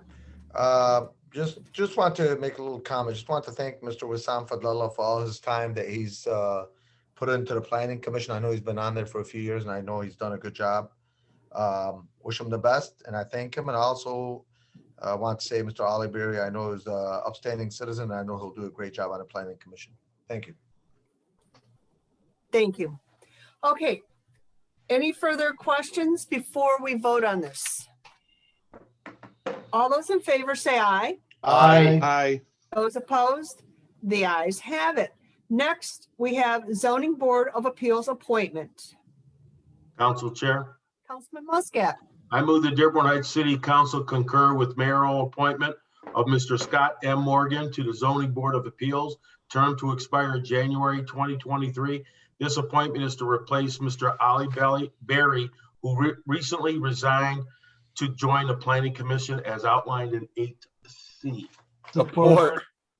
Support by Councilman Baydoun. Is there any questions directly related to this actual 8C? Madam Chair, Councilman Baydoun. did Mr. Berry resign that we just appointed? I'm not Who understanding. would like to? From one who would like commission to another. He resigned from one commission to take the job in another one. Oh, okay. I didn't know you could do. You could have both of them. Okay, No, he won't be. I don't believe he'll be on two. He'll be on one. but I'm saying, I mean, is there a reason why he's not on two? Is there a reason why? I mean, Can't be. I mean, if there's no financial benefits to it, I think you could be on more than just one commission. I know I had that conversation with our corporate counsel. Corporate counsel, would you like to answer that? No. I mean, no big deal. I mean, I figured that, you Okay. know, he's an asset to the community. I mean, having him on both, why not? Okay, I'm let him not sure answer. if he's compensated or not. I thought zoning board of appeals and planning commission members did receive some sort of compensation. I could be incorrect about that, but if they are. You're right. Yeah. You're right. So Oh, okay. I had no idea. Well, congratulations. Next, we have Councilman Abdul Haq. Yeah, I believe probably he feels that he can do better for the city on the new appointment. That's the reason he resigned from one to take the job of another one. Well, you know, if the gentleman is in on this meeting, we might want to ask him personally. Instead of speculating what he may or may not. Does anybody see him in here? I wasn't trying to get into that conversation, Madam Chair. I think I was just trying to, I'm sorry, I misread it, but congratulations to Mr. Berry. All I right. searched for him, but I didn't see him. All right. Yeah, because I think he was in here earlier. I saw him here earlier. He must have left. Okay. At this time, any further questions before we vote on it? All those in favor say aye. Aye. Those opposed? The ayes have it. Next, we have reports from city officials. This is Treasurer Hicks Clayton, creation of restricted bank accounts and GL accounts. Madam Chair, Councilman Abdullah. I move that the Dearborn Heights City Council authorize the Treasurer's Office to open new bank accounts for the restricted funds and authorize the Comptroller's Office to create a new GL account for expenditures for each of the following restricted accounts as outlined in item 9A. And that would be American Relief Plan Act, tax administration fees 1%, cable reimbursement, dispatch 911 reimbursements, Act 345 General Fund, Sanitation Act 278, and EPA account. Support. Or by Councilman Baydoun. Is there any questions directly related to this? Madam Chair, Councilman Baydoun. my question is there going to be just one new account where each one of these have separate accounts? Okay, Treasurer Hicks Clayton, go ahead, please. Okay, just want to make sure you saw me waving. I didn't do my hand. Thank you, Councilman, for the question. The answer is that there'd be separate bank accounts for each of those restricted accounts, as well as they should Thank have you. their own general ledger. Okay. Thank you so much. Thank you. Thank Treasurer. you. Next, I have Councilman Muscat. We received a string of emails today from the Treasurer Lisa Hicks Clayton. Is all this included in here? And I was trying to make heads or tails of all of those accounts that you wanted to do. Can you briefly explain? Yeah, well, I can, and you can find this in the charter, which is listed here. And of course, this is under the recommendation of the Budget and Grants Compliance Director, as well as the Comptroller is part of this. These are restricted funds that need to be separated. It's actually a best governance practice to separate them, because when it comes to looking at revenues and expenditures, we don't have to try to pull them out of general fund. They have their own account, and it is separated, and that actually helps with the audit process and reconciliation from what is actually in the bank account, the fund side, versus what's in the general ledger side. So that should, again, be great for, your accountability, but also increasing transparency and making sure that we're in compliance. That has been the focus of this whole piece. And I know council members have expressed interest in that. So I always try to keep you all updated with information. And also I make sure that you're getting updates on the actual fund, the balances in those accounts for restricted accounts, which is probably the email chain that you're referring to. That is also required by charter. Councilman Muscat, go ahead, please. If you don't mind, can we briefly hear from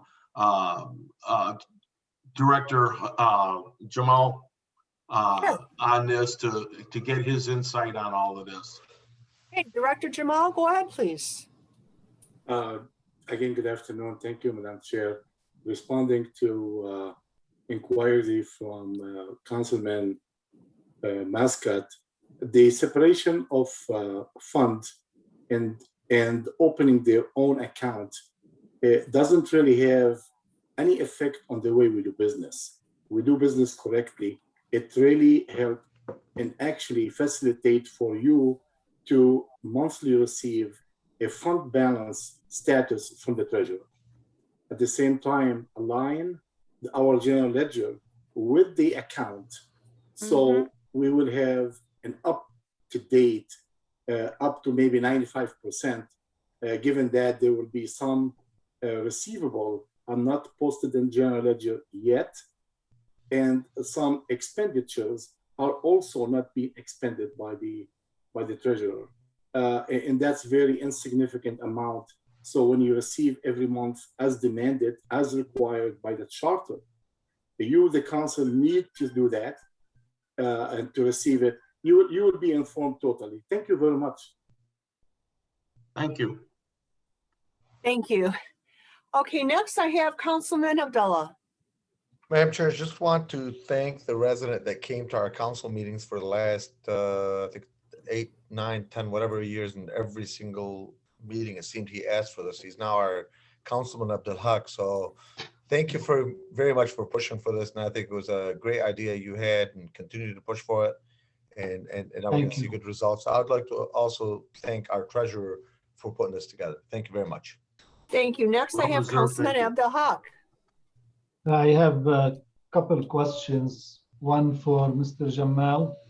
How is the Act 345 fund is administered by the controller and in the GL general ledger? How we handle that? Now, wouldn't that be a question for the comptroller or the treasurer? How we process the payments? Okay, to answer that question briefly, right now the city do the administration and the processing of the Act 345 fund through its general ledger and through the payment by the treasurer of the city. remember that the treasurer of the city is at the same time the treasurer of the Act 345. The way we're supposed to do that is by the account receivable comes to the controller check them up, the controller posts them, the controller generate warrant supposed to be signed by the controller, then sent to the mayor, if not available to the clerk, then sent back to the treasurer to be paid. The mechanics of the accounting, it's all kosher. We are in compliance. The signature part of it, who signed what, it is kind of questionable, and this is required our corporate attorney to coordinate with the Act 345 attorney to iron out who should sign what. Because right now, some of the account being processed and being wired by the treasurer of the city, which is, I mean, from the process point of view, from the state treasury charter of accounting, we are in full compliance. It's just a matter of the signatures, because the city council doesn't have no jurisdictions over the Act 345. Act 345 may or may not be authorized indirectly, because Act 345 said, you know, that two board members must sign, you know, every penny expenditures expended by the Act 345. That would be actually the chief of the police, the chief of the fire chief, then signed by the treasury.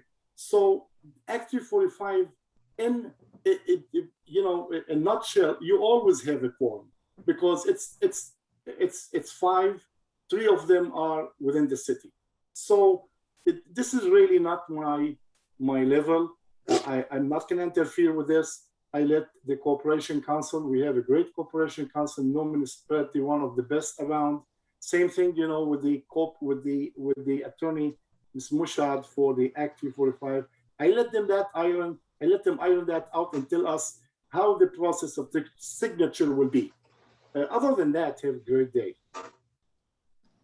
My second question to the treasurer, Madam Treasurer. Somebody, I believe, posted the draft account statement for several people who are exiting the program. And it said interest rates 5% during draft participation, 5.5% or half of market rate after exiting draft. Who pays the 5% in the interest which is earned on investment? Who gets it? Where does it go? Do we have any control over it, or somebody else outside of the treasurer office is in control of distributing this? And do we have records showing where this money goes and who gets that money? Right. So to answer your question, that's one of the questions, Councilman Abdelhak, that you submitted that was placed on the Act 345 board agenda recently. That item has been referred to their attorney to treat it as a FOIA. I cannot answer that question for you. As a trustee, I will tell you that it is not something that the treasurer has oversight of, at least from what I have seen since being in this office. Madam Treasurer, my concern is, I might be wrong, that the city flipped close to $2 million in interest to the DRAP program. And nobody seems to have record of how this is distributed, except it's on individual basis. But who cuts the checks? Who signs them? Do you sign any of them? You're supposed to. Would have to go through the procedure that's in the charter, that goes through any processing of checks issued by the city of Dearborn Heights would be through the comptroller's office, authorized by the mayor and the clerk, and then the treasurer would sign. If it's a warrant, as any warrant, or even a wire. I would like you please to follow up on my letter, because really there is big amount of money that taxpayers pay, and I like to know, how it is distributed. And I'm going to be very blunt. If the previous administration gave the key to of the treasury away, I would like, to see that we can correct it. This is our duty. Thank you. Yeah, I understand, Councilman. I respect that. Again, the attorney for Act 345 is responding to your questions. Okay, thank you much. And that was by the vote of the board, that Act 345 board made that decision. Okay. Yes, I read that and I thank you very much, but I would like an answer. I understand. Question, or you just want to be unmuted?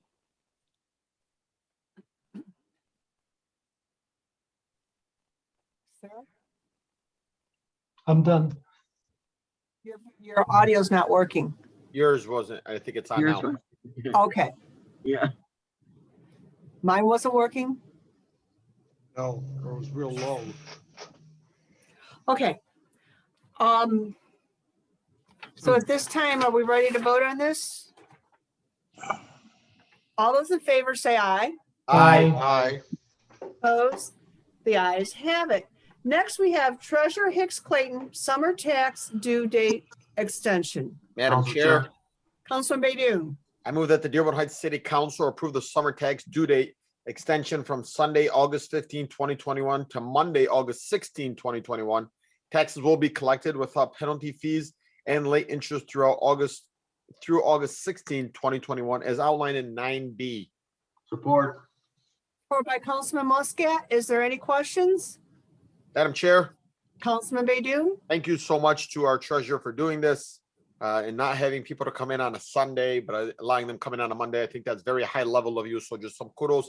I know we're not supposed to be giving compliments or speaking unless we have a question, but I just want to shoot that out there. Thank you. Thank you. All right.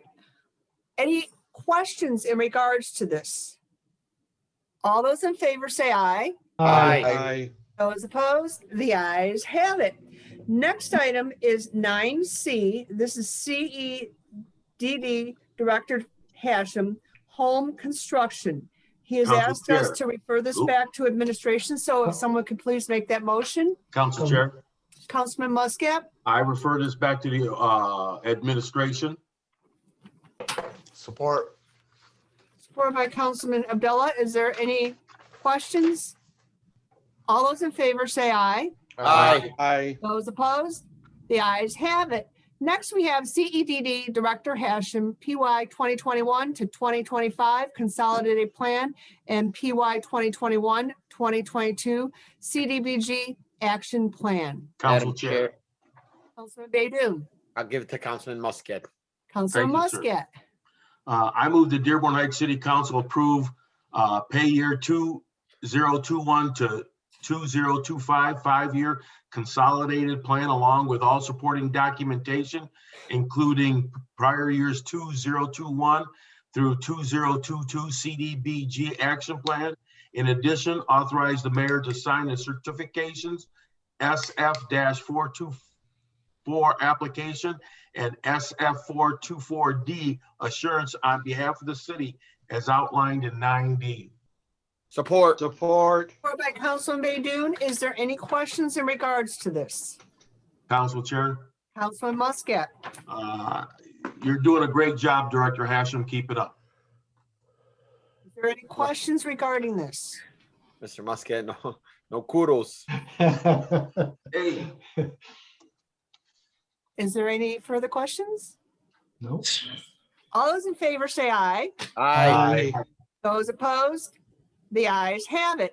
Next item is DPW Director Selmy, change order number 1 approval and certificate for payment number 7 approval. Madam Chair, Councilman Baydun. I move that the Dearborn Heights City Council approve change order number 1 in the amount of $59,943.63 and certificate for payment number 7 in the total amount of $357,169.05 as prepared by Roy Trim for the CSO-L43 Combined Sewer Separation Project as outlined in 9E. Support. Support by Councilman Muscat. Is there any questions in regards to this? Madam Chair. Councilman Abdul-Haq. Yes, I would like Director Selmy to explain why this change order. What's the justification for it? you. Director Selmy, would you like to answer that?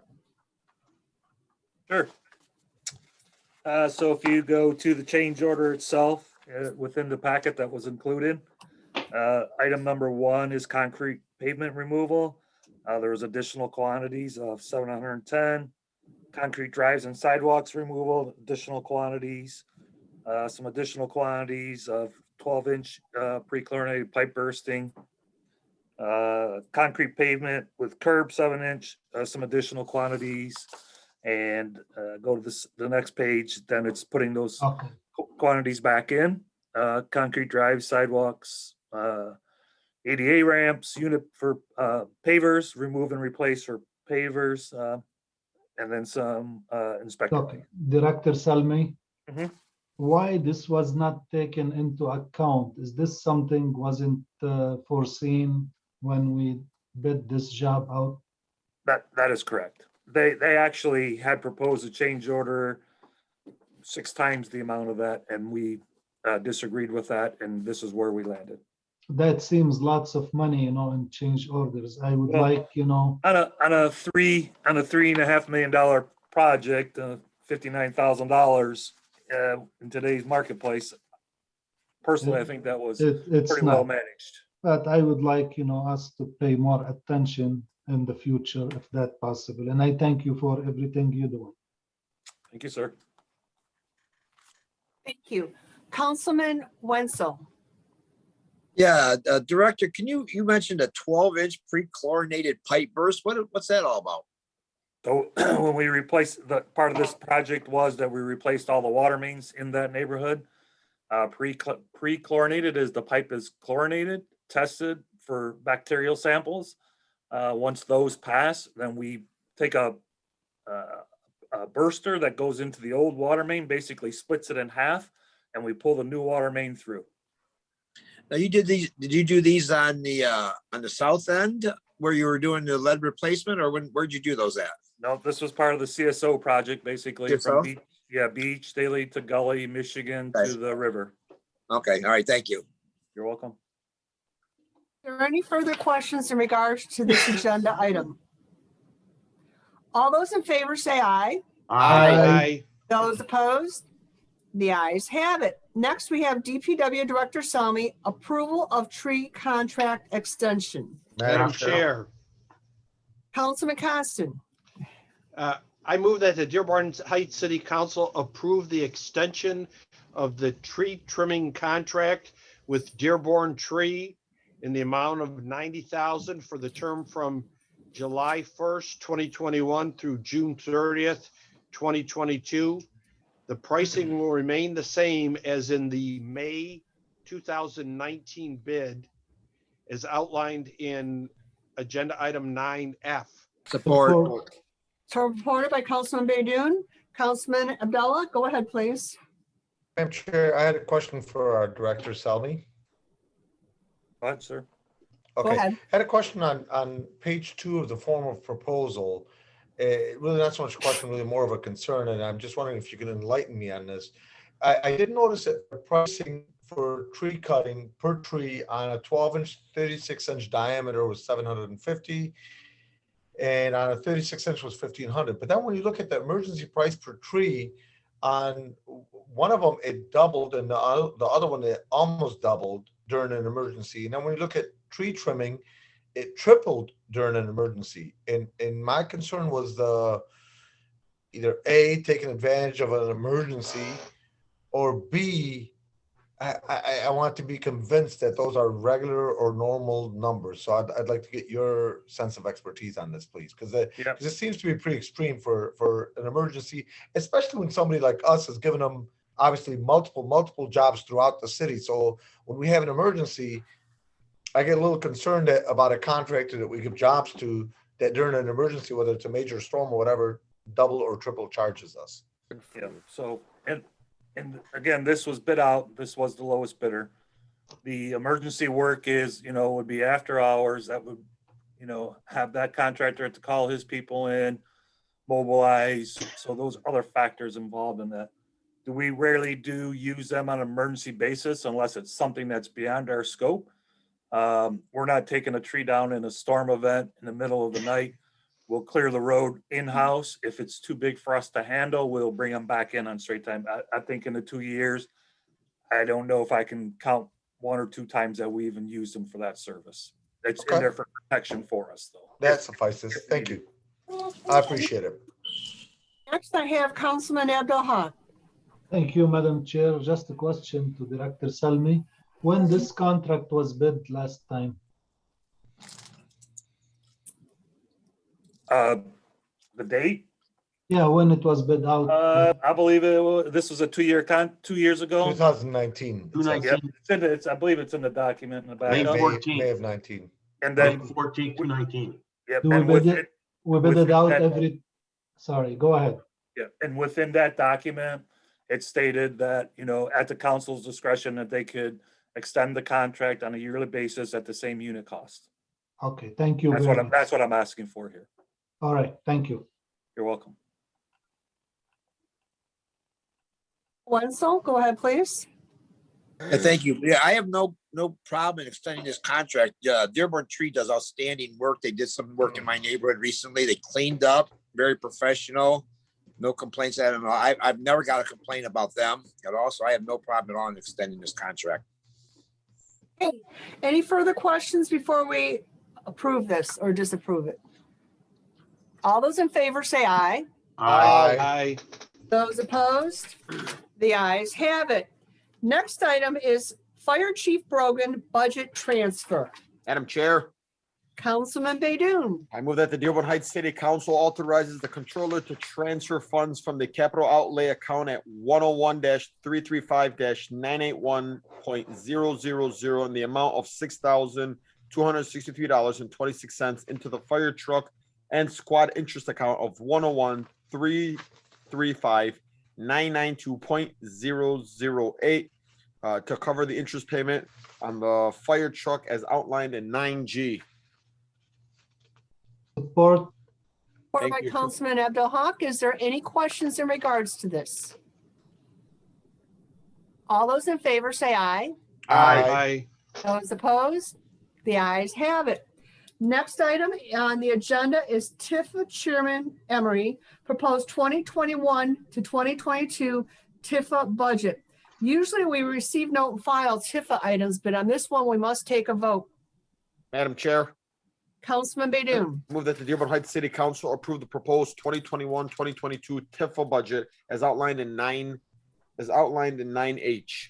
Support. Supported by Councilman Constant. Is there any questions regarding this? Just, Madam Chair, just a Councilman question Abdul Haq? about the delinquent portion of this budget. Who pays it or how they collect it? Okay, let's ask Tom and Tifa. He is in here somewhere. I'm looking for him. Oh, there he is, here on the second page, sorry. Go ahead, please. Oh, thank you. The delinquent portion, are you referring to the fund balance appropriation? Yes. Okay, yeah, the fund balance appropriation is basically taking from our fund balance, from our savings. So that's why that line was added in there. We have money in savings that we're able to apply into this year's budget then to cover. You see under the expenses, we have some significant larger expenses that we're planning for. So we took some money from the savings basically to help cover that. Okay, thank you. Thank you. Any further questions in regards to this? Madam Chair, and if it, just one question. And if Sure, you go can ahead, answer, that'd be Councilman great. If Baydoun. not, no big deal. I know you said that we have some big expenses and changes coming. Were you able to kind of reflect on that a little bit? Oh, sure. One of the projects that we were asked to help cover this coming year is the Westwood Schools, the walking track, the running track. Years ago, well, sometime around 2010, we paid to completely rebuild the track. It was like gravel is what it was.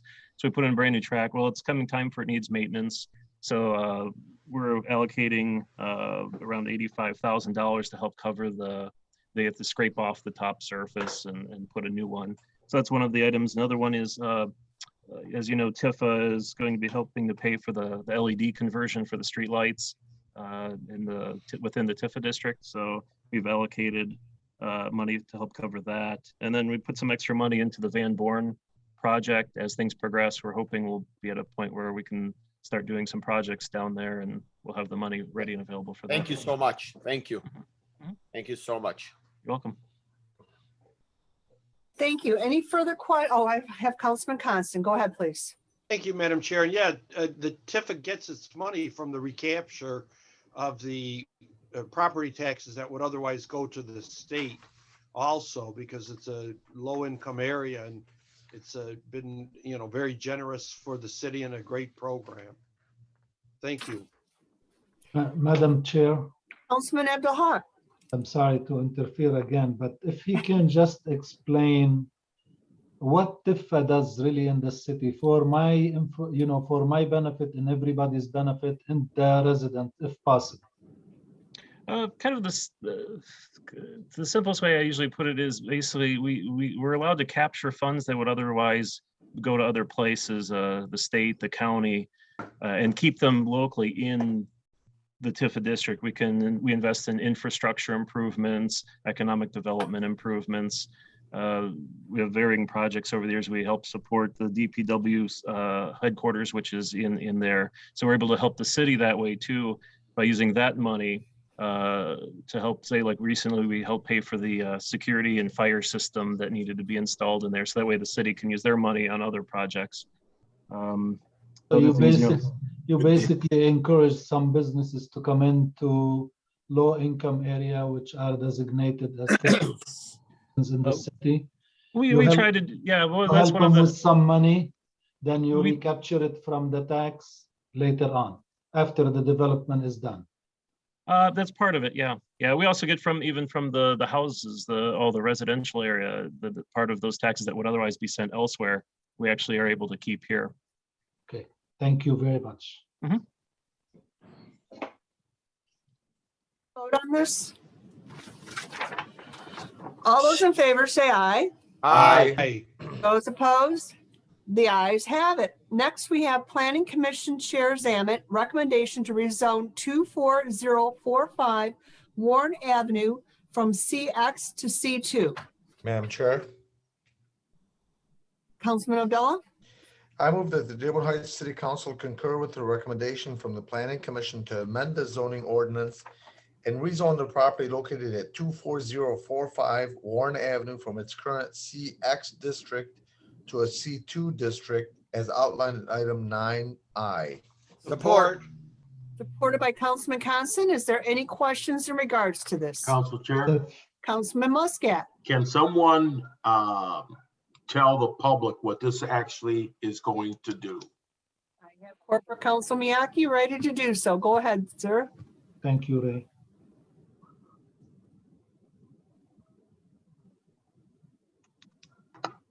It's not doing it. Hold on, let me try it again. Go ahead. Actually, I was going to address another issue. I'm sorry, Council Chair. Understanding that the zoning map actually needs to be changed and that the zoning ordinance should be changed as well. And so actually your motion probably should be to refer this to myself and or Seacrest Wardle. I would have them do it since they've been attending these meetings to prepare the appropriate ordinance for adoption by the council. Thank you. All right, well, let's have them. Okay, hold on a minute. Clerk, go ahead, please. I just wanted to briefly say, we did bring that to the attention, Corporation Counsel, of Director Watland, and he said it was just changing it back to an old, I don't know anything about zoning, but I noticed that they've always had an ordinance to amend it.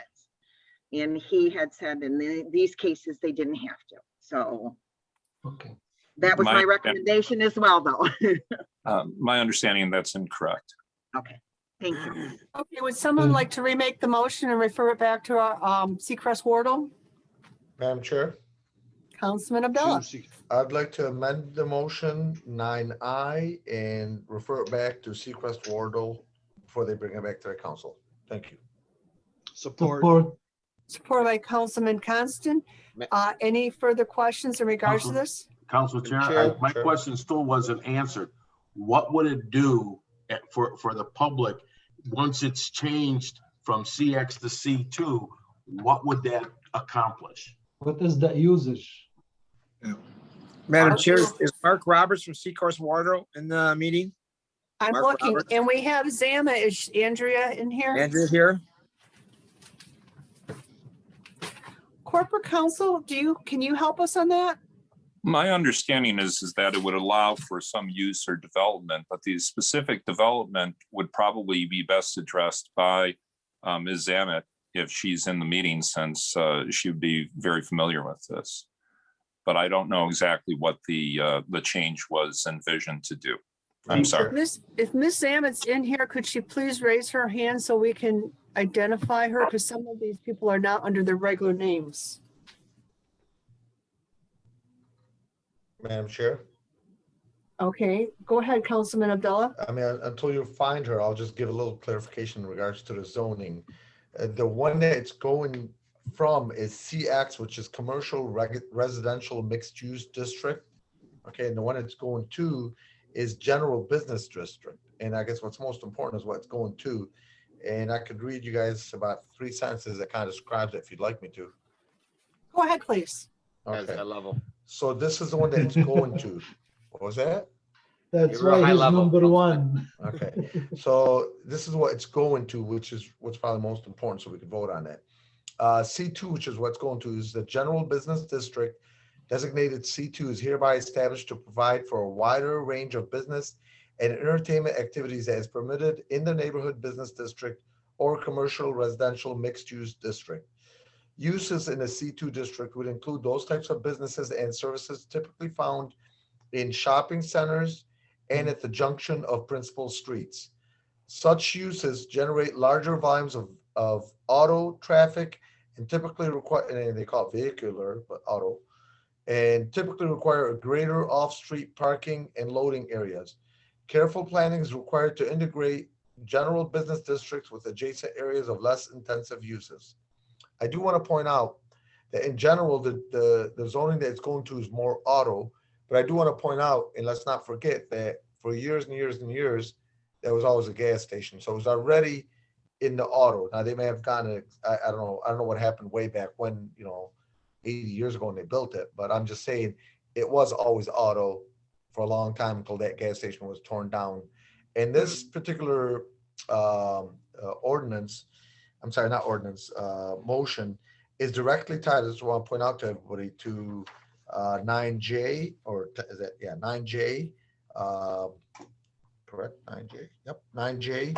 And it is directly tied to the original one that originally presented, which would have been 5B. These are all interconnected, which is the corner of Warren Avenue and Telegraph, southwest corner, directly across from Tim Hortons. Thank you. Thank you for that clarification. That helps a lot. Okay, next I have Councilman Wenzel. Yeah, I was on the planning commissioner for like 15 years, and the referral to more automotive, that's just the traffic. It's not necessarily the type of business that goes there. It's that type of business in a C2 tends to generate more traffic than the CX. CX is like you could have a store with a little apartment above it type thing.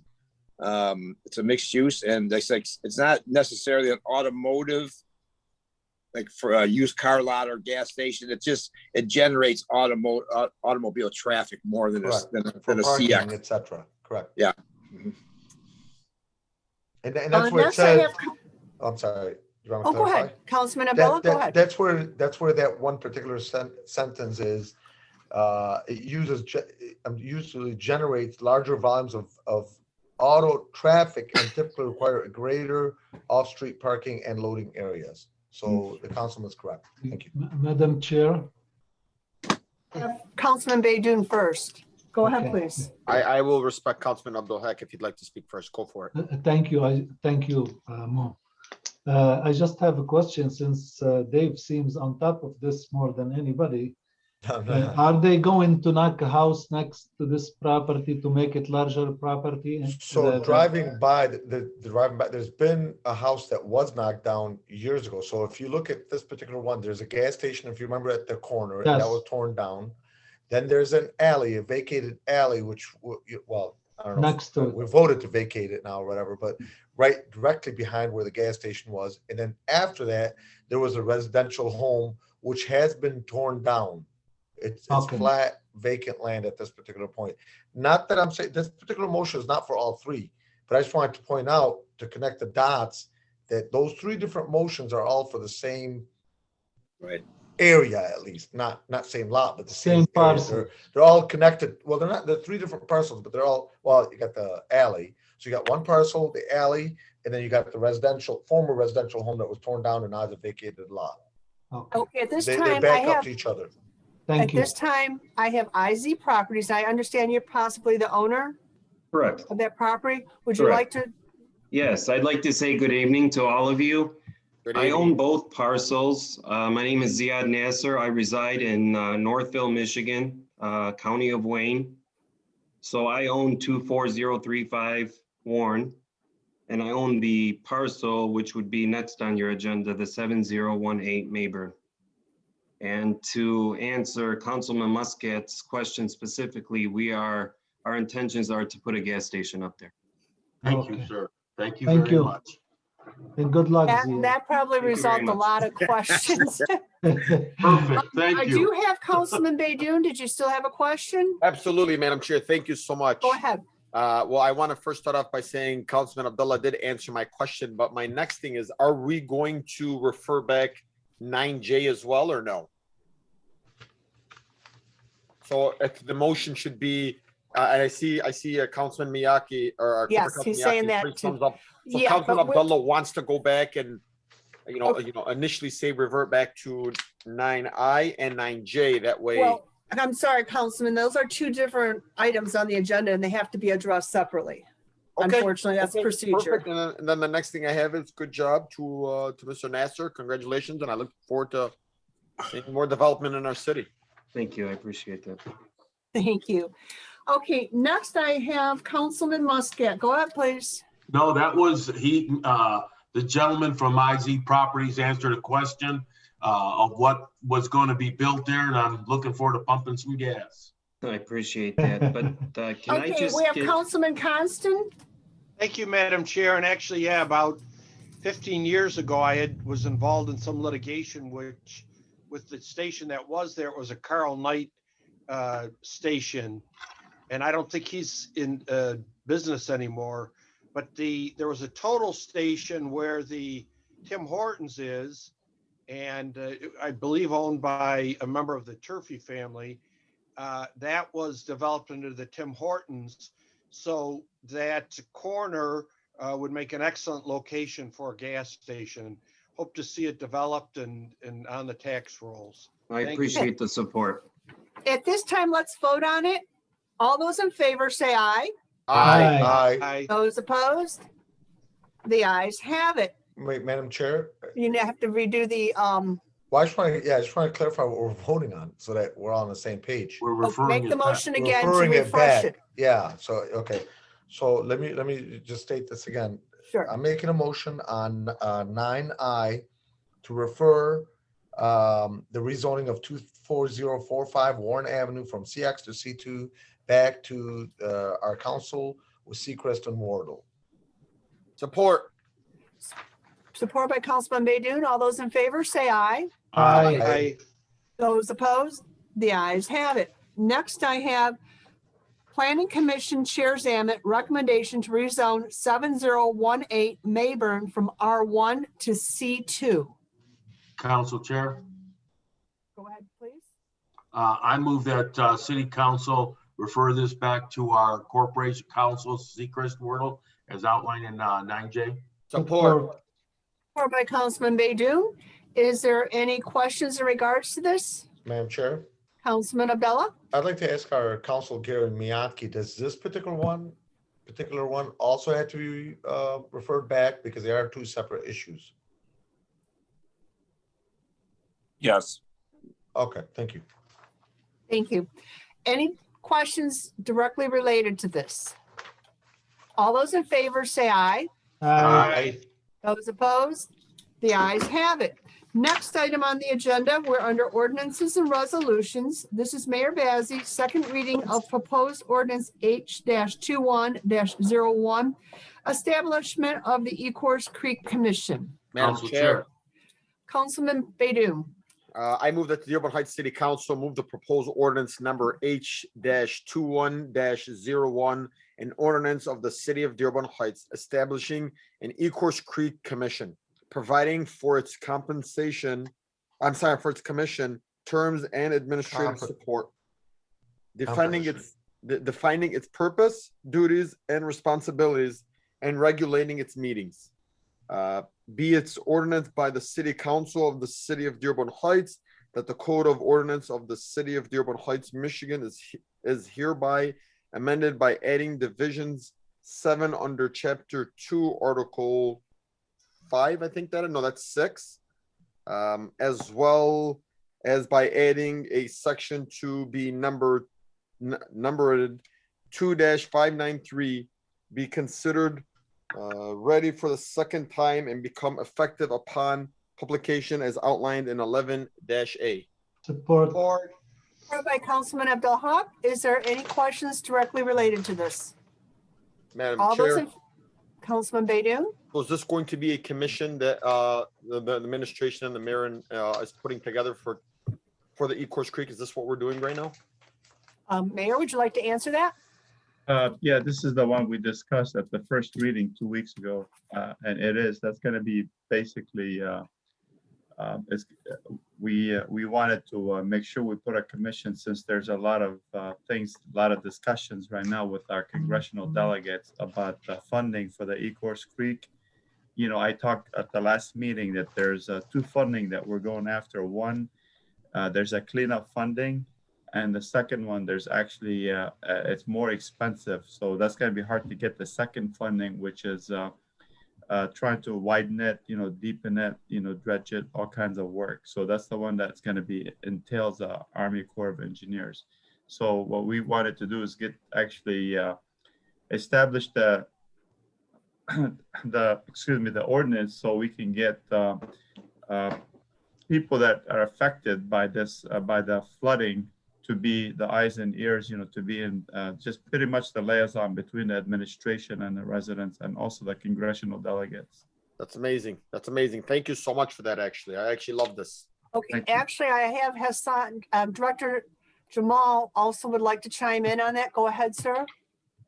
Again, good afternoon.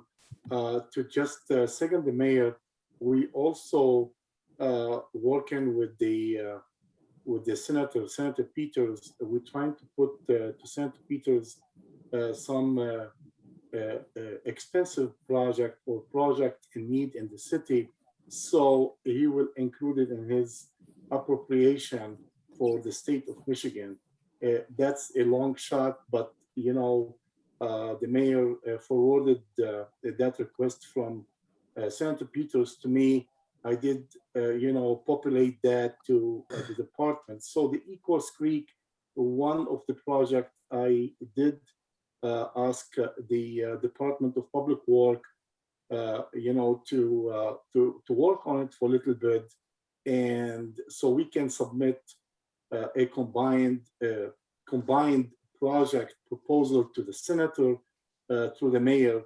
One of the other ones is Lieutenant Lisa Martin working also on the dealing with the fire station on the Beach Daily and Ford Road with Engineer Ali and myself to present also that particular project, hoping that we can get some funding through the Senate appropriation to Senator Peter. Those are different than the APR. Those are separate. Thank you, Mayor, for forwarding that. I guess you forget that, but I'm ready to make sure everybody know that. So please, directors, answer that particular email and give us the project you like to include. Thank you.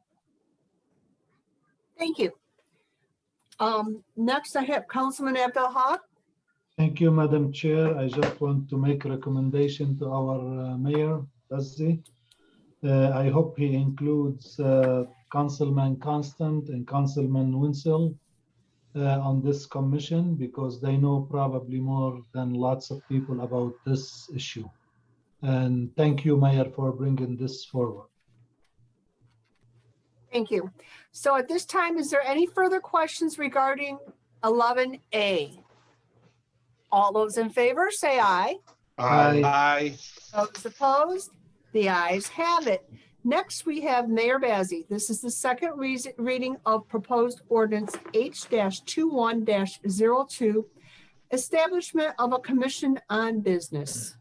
Madam Chair, Councilman Abdullah, I move that the Dearborn Heights City Council move that proposed ordinance number H-21-02, an ordinance of the City of Dearborn Heights establishing a commission on business, providing for its composition, terms, and administrative support, defining its purpose, duties, and responsibilities, and regulating its meetings. Be it ordained by the City Council of the City of Dearborn Heights that the Code of Ordinances of the City of Dearborn Heights, Michigan is hereby amended by adding Division 8 under Chapter 2, Article 6, as well as by adding a section to be number 2-594 be considered read for the second time and become effective upon publication as outlined in item 11B.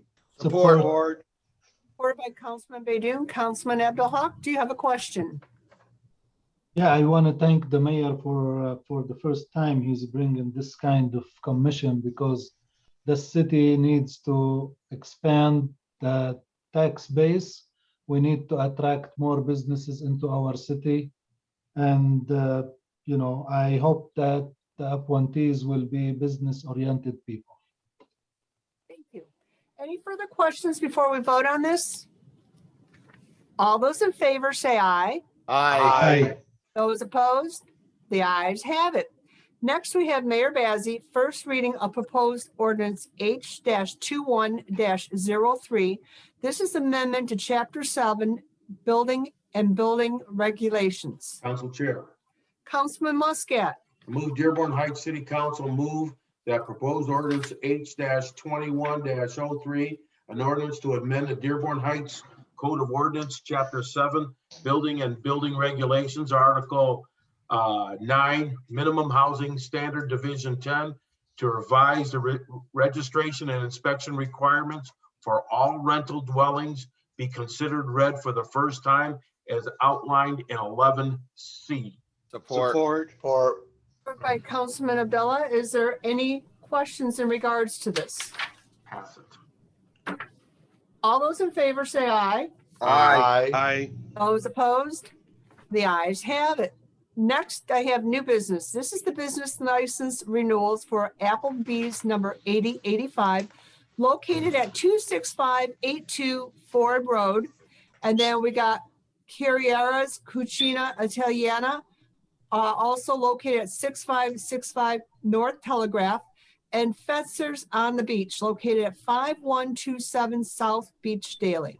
Madam Chair, Councilman Constant.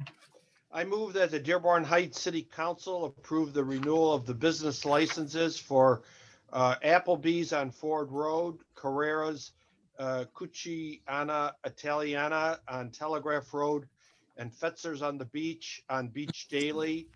All is outlined in 13A. Support. Support by Councilman Abdullah. Councilman Abdullah, did you have a question in regards to this? Abdul-Haq. I'm sorry, Abdul-Haq, I'm sorry. Your other half of your name's not on there and it just rolls off. I'm sorry. It's okay. I'm going to fix it. We've been doing his name for 4 years and I so. know. I really have been to all these places and I really encourage our residents to support our local businesses. Those are good businesses, good food, good locations, and they are safe. I hope the residents support them. Thank you. Is there any further questions before we vote? All those in favor say aye. Aye. Those opposed? The ayes have it. Next, we open it up to comments from council members. Please raise your hand and I will call you. Councilman Wenzel. Yeah, thank you, Council Chair. This past Saturday, May 22nd, we had our 28th annual Creek Cleanup and Rain Garden Maintenance Day. It was very well attended. We were very successful. We had great weather. It was, I'd like to give kudos out to our Watershed Steward Commission chairperson, Barb Gorica, for doing a great job. Dana Johns from the Crestwood High School and organizing all the youth, the students from Crestwood that attended. Probably about 50 or so kids showed up. Mayor Bill Bazzi and his wife Nadia pitched in. Denise Melanowski Maxwell, council chair and mayoral candidate. Tony Camilleri, great worker, also a mayoral candidate. Also, fellow councilman and fellow Watershed Steward Commissioner Bob Constant, and our city treasurer Lisa Hicks Clayton showed up. We had Rachel Lapointe and Nancy Breyer, council candidates for city council this coming election. We also had the honor of having our fire chief Dave Brogan show up, worked his butt off. And we also had several members of the Firefighters Local 1355. They came out, they were lifesavers, very, very hardworking guys. Thank you guys. Jamal Bazzi came in and he did a lot of work for us. Kurt Whitmore from the DPW came in, great job. Hassan Jamal, John Zadikian, Claire Gerard, and Tanya Sterlini. And a special thank you to all the our honorary council, honorary Watershed Steward commissioners from Crestwood High School. Been with us for several years, 4 or 5 years, some of them. This was their last year, going on to college, most of them. We're going to miss them. Great workforce. Super turnout. We had a great time.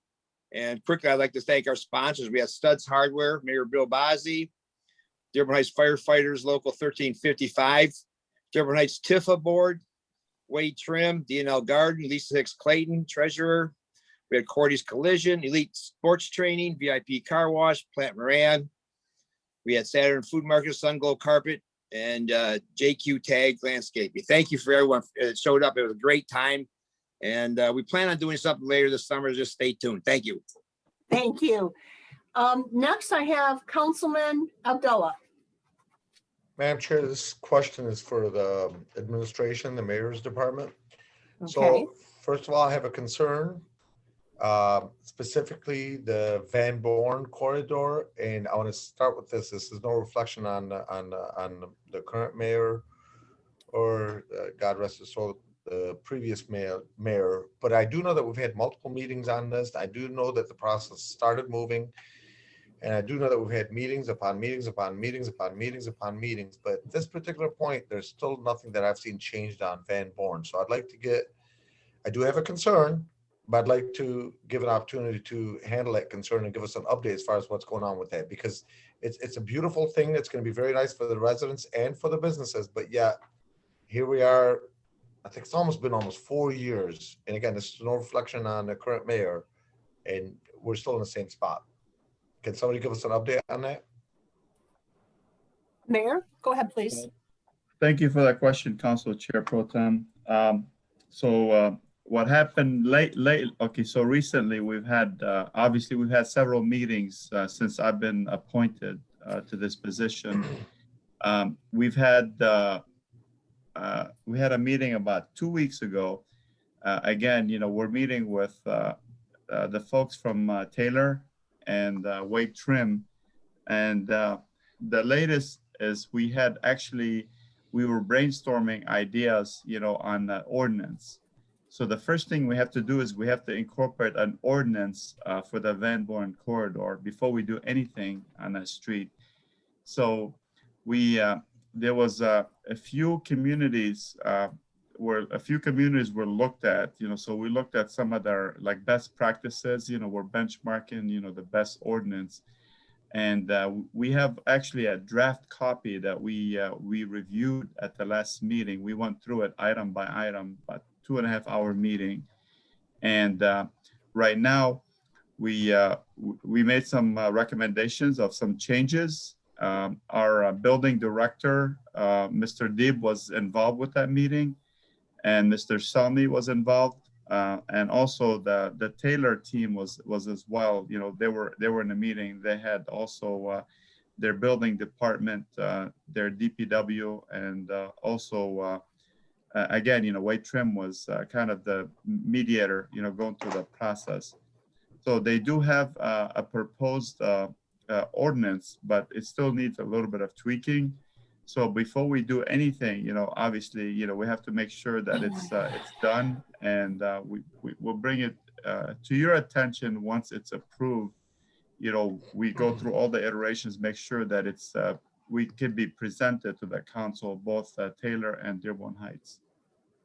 Well, if I could be so blunt, Mr. Mayor, I'm just telling you bluntly what my plan is. I'm just going to continue to apply the heat. So I'm going to keep it coming and just keep the administration on this thing. This is too important. And I remember even with you as a councilman, it's very important to you also. And I know it's important to you right now as a mayor. So please continue to do whatever you can to continue to have this project moving forward. And let's not let the bureaucracy and all the different, you know, meeting after meeting after meeting stop this thing from moving forward, please. No, I do agree with you, Council Chair Pro Tem. And as like I said, the 3 meetings that we've had already, they've been very productive, and a lot of information was shared, and it looks very positive. So we have to, the phase 1 is try to get the ordinance done. And Taylor is very excited about the project, and we're excited. And I know Tifa folks are also excited. So we'll keep you updated, you know, once we get the ordinance, you know, before we present it, you know, I'll let you guys know. So if you had to guess today, see, I always like to take things from a resident's perspective. So if I was Joe resident living a block away from Van Born, when can I expect to start to see visually, not meetings, not drafting, not pictures, not drawings, not nothing, just visually, if I drive on Van Born, when can I start to see work being started? And you may not be the one that may be able to answer, I'm not sure, but when do you think I might at least have a chance of seeing work started, actual work started? Yeah, well, the first phase is the ordinance. You know, we have to make sure that we have an ordinance in place. So for any business that actually starts, we bring any businesses on Van or future businesses. We have to make sure we have a proper ordinance that, you know, is pretty lengthy. You know, I mean, there was it's very extensive. You know, with the amount of information that was in it. And again, you know, it's like a lot of best practices that were incorporated into the ordinance. So I'm hoping, you know, once we get it done, then any future businesses that come to the area, I'm very optimistic. I have a great feeling that a lot of businesses will be excited, you know, when they see what we have to present, and they're gonna want, you know, a lot of investors will actually want to come into Van Born. But Because, roughly, you know, that's like an untapped market. Roughly, when would Joe residents see work started? Well, let's see what happens with the ordinance first. You know, that's the phase 1. Then the other phase that we have to move into is with the funding, to see what funding that we need for, as you know, you and I seen several years ago with the different phases. So that has to be brought back to the agenda. And we have to discuss that, you know, to see what phase or what projects we want to actually pursue. Okay. So that would depend on the council. I'm gonna keep the fire on. I'm just warning you. Keep it on. I like it. Okay. Thank you. Mayor, I got a question. I have Ali Dib and Director Jamal. Would one of them be able to answer further, or? Well, for sure, Mr. Deeb, because he's been part of that. He's been having extensive, and he's the city engineer. So I'd rather have him. You know, Okay, Mr. Deeb, go ahead, please. Yes, thank you. Thank you, ma'am. As the mayor indicated, this is going to be a gradual Councilman Pro Tem Abdullah, it's not going to be, we're not going to demo anything. It's going to be gradual. So once the ordinances are adopted by the communities, and we're going to gradually move into the new standards. So the project is called Van Born Overlay. So we're going to specify things like landscaping, setbacks, things of that nature. And they're going to be gradual as businesses are renovated, as buildings are renovated or new businesses come in, you're going to see the new standards apply. So both communities will apply the new standards. So once the ordinances are adopted, the changes will be very visible. So in terms of putting time limit on this, we're going to bring back the ordinances to you for approval, and Taylor will do the same thing. And then once that's adopted, you'll start seeing results immediately. So permit processes will have that as a condition. The new businesses will have that on their approval, and then design reviews will take that into account. Okay, so from my viewpoint, I just want to understand. So right now we're almost in June. And obviously come October, November's, construction, what have you, may or may not happen after that. Okay. Is there a chance we would see something if I was Joe resident this year? So if we adopt the ordinance this year, say in 2 months, then it will go to the building departments of both communities. And then the results will be immediate, because anytime someone pulls a permit for renovation or new construction, the new standards will apply immediately. So the short answer will be yes. Okay, thank you. You're welcome. Muscat, go ahead, please. Yes, I'm going to speak again about blight in the city, and it's getting to be pretty bad out there. And while I say that, I'm just wondering if Corporation Counsel Gary Miyake can give me a rundown on why does it take so long from the time a complaint is registered to the time someone actually pays a fine or has to clean up their property? Why does it take so long? I'm constantly speaking with, ordinance department. They say they've done their part. They're backlogged in the courts, and I talk to the courts, and they say they're fine. Why does it take so long? And we need to get more aggressive with the violators that are constantly the same violators. It's not the new people, it's the same ones over and over and over again, especially with selling of automobiles. And again, the blight with the grass, the landscaping. If you can comment on that, please, Mr. Miyake. Well, Councilman, frankly, some of these issues are handled actually rather quickly. Many of them, but the difficulty is that if someone's going to contest something, or if we have a situation where there is a particular difficulty. For example, we had an issue with someone who is disabled. These issues are not necessarily easy to end up just addressing and saying, pay the fine. These are issues that sometimes we try to end up taking care of in a way that gives people time. We are always trying to seek to end up having compliance as being our primary goal with regard to these matters. So usually if there's a difficulty, there are usually some extenuating circumstances. Some of you may be familiar with a particular matter involving a property on Charlesworth. That situation involved some cement being put in on the property that really, frankly, should not have been put in on the property and went beyond what was allowed under the permit. And after someone makes a very significant investment, we try to allow them to, for example, go to the ZBA to be able to see if there's a way that they can come into compliance and still respect the interest of their neighbors. That takes time. I mean, someone potentially goes to the ZBA and then we have to go back into court. And then we end up having to get an order for the property to end up being brought into compliance. Then if the weather is not good, as in that situation, then they say, well, we need an extra 30 days. And the court will normally give them an extra 30 days in order to come into compliance. So this, that's perhaps not the best example, but it is an example of why things can end up being delayed in terms of going over to court, because we are trying to be reasonable and fair with all of these individuals, because the people who are affected are residents, and typically that includes people who are given a citation. And the court, the judges are very aware of that as well. If it's just a matter of a fine and someone wants to contest something at this point, we have been very limited in terms of hearings. We've actually ended up, the court might believe that it's fine at this point, but we haven't been able to conduct in-person hearings in over a year.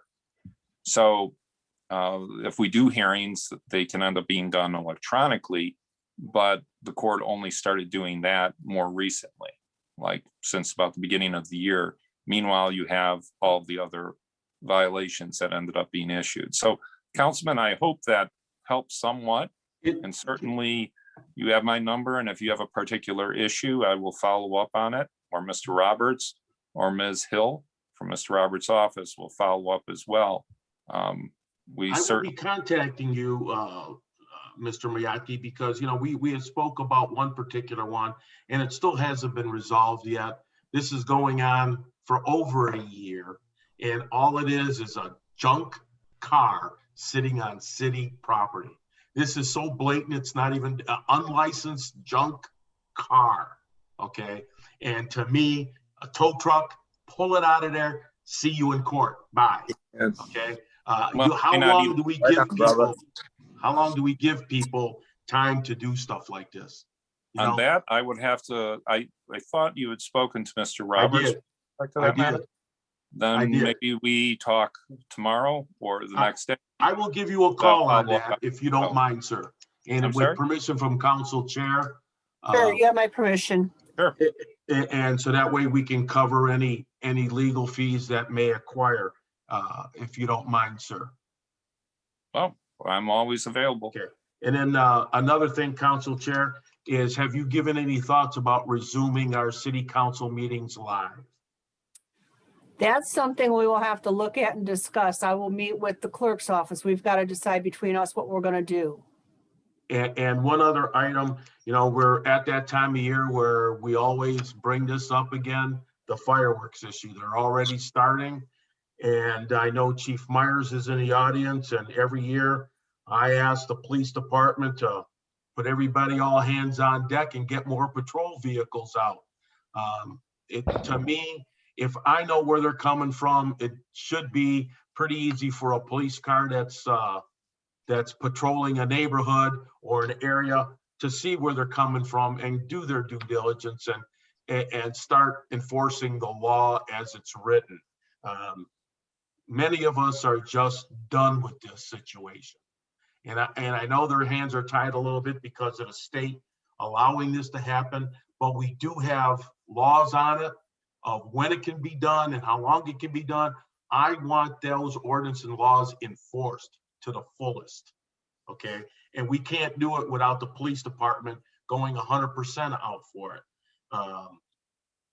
And so I'll speak later about another issue at comments from citizens. Thank you.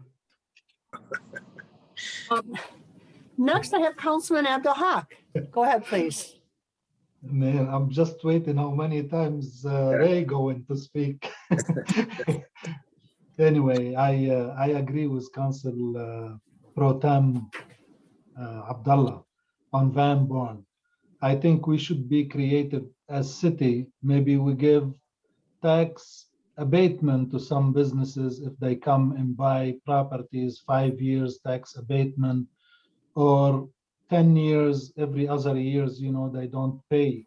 So we can attract some small businesses to come and start reviving that area.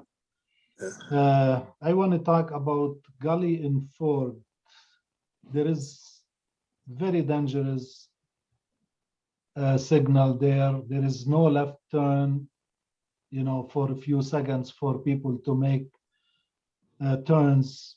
And some people, they just keep going through, yellow, and several accidents happen. I want to see if our police department can contact somebody, either the county or the state, so we can put some left or right signals there for the people who want to make turns. And the last thing, the charter, Madam Chair, you are the champion of the charter. We always, the last 3 years, you and I and everybody on the city council, including the mayor, we agreed on review the charter. And it is, I spoke to the mayor, I think yesterday, and I spoke to you, and you did not object that we should start asking our legal counsel, Mr. Mayatki, that's in your lap now.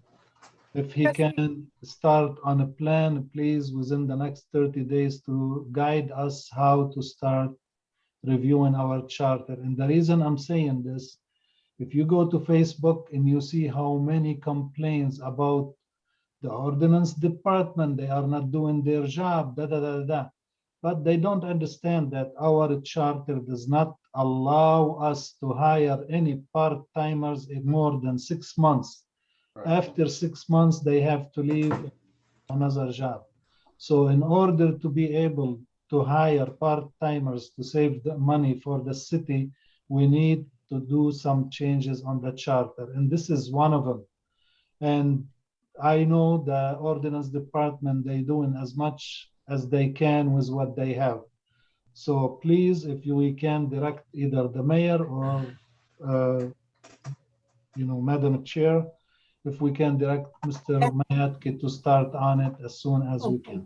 Okay, at this time, I'm going to direct Mr. Miyake to please tell us what the procedure is for us to start a charter review committee. If you could outline it for us, it's something that we could follow. If I may, Sure. there are two things. The scope of the amendment is what basically ends up determining what you need to do. So part of it is learning what it is that you as a body would like us to look at. If it comes down to just an amendment, a change in something that doesn't have an effect on the character of the municipal government, that can be done by virtue of an amendment. If it is something more significant, say, for example, going from a council mayor form of government to a council city manager form of government, that actually would require a charter revision. And that means you have to have a charter revision commission, which is not composed of city council members or any elected officials. There are actually people who are chosen by a vote of the residents. So my recommendation would be to end up actually having a study session, which I would attend, and finding out what the feelings are with respect to what types of items you would be interested in changing in the charter. And then I would be able to give you more intelligent advice with respect to how it is that we should proceed at that point. Madam Chair, I would ask our residents. You mean? Madam Chair, I would ask our residents who are really following the city council, following what's going on in the city, to send to the city council, to the mayor, what would they like to see changed in the charter, if possible, within the next 30 days. So we have a feeling a little bit about what's, out there. Good idea. Okay. Follow up with a study session to discuss those items. Yeah, we're, let's discuss when we can fit that in, because we've got a study session already next Tuesday, and I don't think that's anything we want to add to. We have to give at least a month, at least. And I'd like to do it possibly on a non-meeting Tuesday, so we can go longer if necessary, because I do feel it's important. Sounds good. Councilman Wenzel? Yeah, to dedicate it the entire meeting to it instead of having limited, Yeah, that's what I'd like to do it on a Tuesday that we don't. So maybe 2 weeks from this Tuesday coming up, that will give us tentatively, we'll do that. And I can discuss it further with you tomorrow, or you can call me. Okay, yeah. Okay. At this Thank time, you. at this time, I have Councilman Constant. Thank you, Madam Chair. This Monday, we'll celebrate Memorial Day, which commemorates our men and women who died in military service to our country, particularly those who died in battle as a result of wounds. The purpose of Memorial Day is to memorialize those veterans that gave the ultimate sacrifice. So I'm sure everyone will keep that in mind as we enjoy a hopefully fairly warm and long 3-day weekend. I want to thank Councilman Abdullah for bringing up the Van Born corridor. I was at a function with Alex Garcia, the state rep and candidate for mayor in Taylor.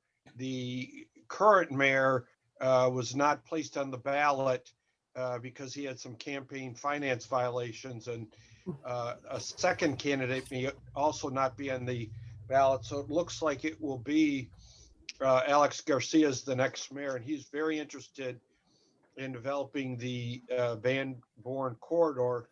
The big issue with the Van Born corridor is going to be the funding for some of the improvements like the porous pavement and so forth. But really look forward to working with the council and the mayor and council in Taylor on the Van Born corridor. Thank you. Thank you. Next, I have the mayor. Go ahead, please. Oops, sorry, let me unmute you. Go ahead, please. Thank you. I also want to recognize this weekend, the Memorial Day weekend, and for the veterans that paid the ultimate sacrifice. And I know for the last several years, we partner with first responders to also pay respect to the first responders that also died in the line of duty, and which with Corporal Jason McCoskey, one of them from here from our city. We'll be doing a moment of silence we have a ceremony on Monday, and we will definitely we'll be doing taps, and we'll also do the 21 gun salutes for the first responders and also our veterans who paid the ultimate sacrifice for our nation, also our cities. I want to also give shout out for our budget team. They actually worked tirelessly to get this budget. When we came into this office, the budget was a mess, and we continuously working on the budget. Because stuff keeps be thrown in our lap. Just recently we had found that we have $3 million. I mean, there's a bunch, but the big one was a $3 million that the payments were being deferred for a long time, and finally we had to actually come up with paying the money, the $3 million. So I want to thank our budget team, Director Elizabeth Perry, our Director Jawad, Director Jamal, and also our Chief of Staff Mariana, and also our Deputy Comptroller Shante for tirelessly working for long hours, even on the weekends, to get this budget, finished. Thank you so much. I appreciate that. I also want to give shout out to Lieutenant Martin from the fire department. Today I found out that she submitted by the FEMA grants for $2.5 million that we were supposed to get in grant money. That she did a great job in submitting the paperwork, and they actually commended her for the way that she submitted everything was complete, and we expect to get some of the funding sometime in the fall. So thank you, Lieutenant Martin, for always going way and above. She deserves a hand. Thank you, Lieutenant. Okay. Are you done, Mayor? Yes, thank you. Okay, thanks. I wasn't sure. I have a question. Back when I was interim mayor, we had a lot of leaking in City Hall with the roof. And I know back on December 8th, we voted to replace the City Hall roof. And I haven't seen any work start yet. And I wondered what kind of schedule we have for that. Because I know when I was there, it was leaking on copiers and other office equipment. And I know we're really stretched thin on that roof. Mayor, can you tell me when they'll be starting that work? We had given it to, it looks like, Advanced Roofing Incorporated. So we actually put we put a hold on that for a short time, you know, with COVID and a budgeting. Again, we wanted to see, you know, with you know, how much money we have left over with revenue loss and everything else. And but right, with assessing everything right now, with the current budget, you know, I know Director Salmi and I discussed it about 3 weeks ago or so. So we asked that, you know, they put us in the queue to do the roof. Okay, so we still have a valid contract with them? Yes, I mean, we never actually, yeah, we never got rid of them. So they're still. Which is good, because I know prices of materials are going up, and you know, that's good to know that we still have the contract with them and they're still gonna honor it. So do you have any estimated date when we'll be doing it? I will check and get back with you guys. Thank you. Thanks. Next I have Director Hassan Jamal. Oh, wait a minute. Everybody only gets to speak once, Councilman, sorry. Oh, I just wanted to say something about the Van Born corridor. No, I'm sorry, you only get to speak once. I've got that the Hassan, rule? Director Jamal. Is that the Yes, rule? it has always been. Oh, okay. Hassan Jamal. Where is he? I'm looking. Can somebody unmute him, please? I was speaking as a resident. Okay, I will yield some of my time, as much time as Councilman Tom Winsor need. Go ahead, Tom. Okay. Well, he's going to speak on it as a resident, so he gets a whole nother 3 minutes at No, that I just, time. you know what? I'm sorry. It's okay. It's okay, Madam Chair. You're doing a great I mean, job. after you speak, Director Jamal, after you speak, I can let Wenzel speak as a resident. Okay. So go ahead, Director Jamal. Go ahead. Oh, okay, Councilman Thanks, Wenzel, I tried. Okay, you know, very in a nutshell, back in 2005, this, you know, talk about the Van Born corridor. We tried that back. We started that, myself, late Mayor Platko, Fred Zone, Director Zone, now is the manager, city manager for Southfield, and Mayor Grebe. We had a lot of meetings with Masco at that time. I like all of you to know that usually we do root cause analysis. So we know what's the problem. Please, all of you, public official, resident in that area, a lot of my friends, the issue over there is a flood. You can't bring businesses to a flooded area. When Kmart used to flood 2 feet, when Masco used to flood, they run away from it. A lot of businesses on the north end, you know, from Van Born flooded. So the key there is really we need to resolve the flood problem over there. The area over there will flourish by itself when the flood issue of the equals is done, which is the third time, need to have a basin and try to control the flood of that particular, right now we call it creek, it's a drain. It used to be a river under the Fed. It developed over the time to become a drain under the County Drain Commission.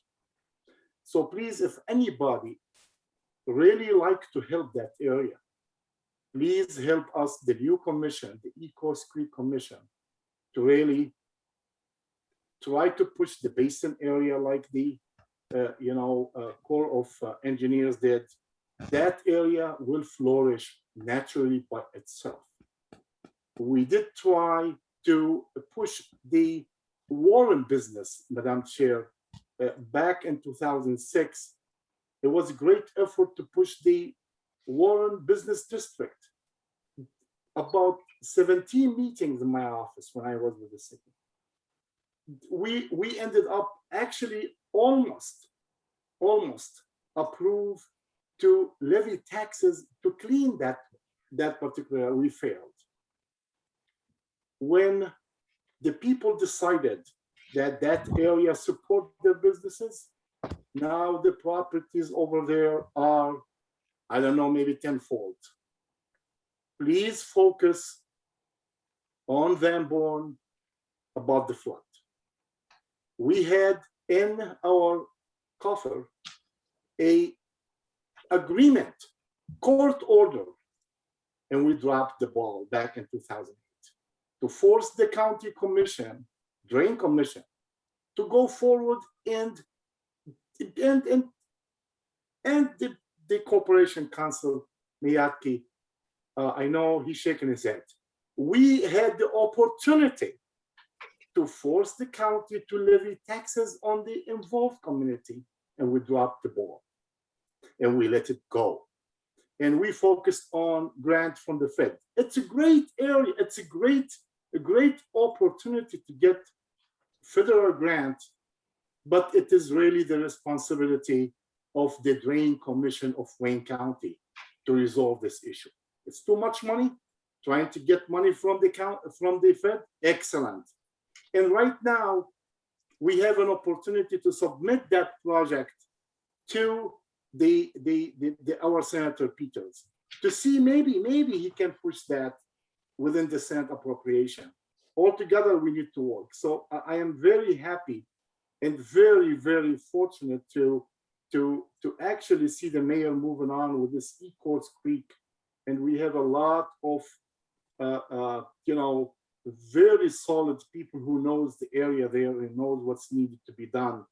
A lot of residents who works there worked very hard on that particular issue. And I promise all of you, I'm gonna be the ex-officio for that Ecorse Creek. The mayor already asked me to be there. I will personally, from the misery I've seen that area, I will do whatever I can to propel this particular project, and not only taking the people from their home and give it up to be a land deeded to FEMA. I will help actually to resolve the flood issue. It's a different issue. Build that particular, wetland over there, basin, and the houses over there will be triple the prices, and the businesses will be flooding to that area. You can't even buy property later on there. That's going to take some time, some effort, and it's going to take luck and mercy from God on those people who are down living there. Thank you. Corporate Counsel Miyake, did you want to chime in? Just very briefly. I just wanted to note that the way in which the county would end up funding such a project would be to impose assessments on the whole watershed, but primarily those areas that would be receiving the greatest amount of improvements. And that would mean that our residents would end up bearing the greatest cost without there being federal assistance and federal funding. And that's one of the reasons why that has been pursued since we ended up receiving and obtaining and negotiating the consent judgment. Thank you. Okay, any other public or community announcements before we move on to public comment?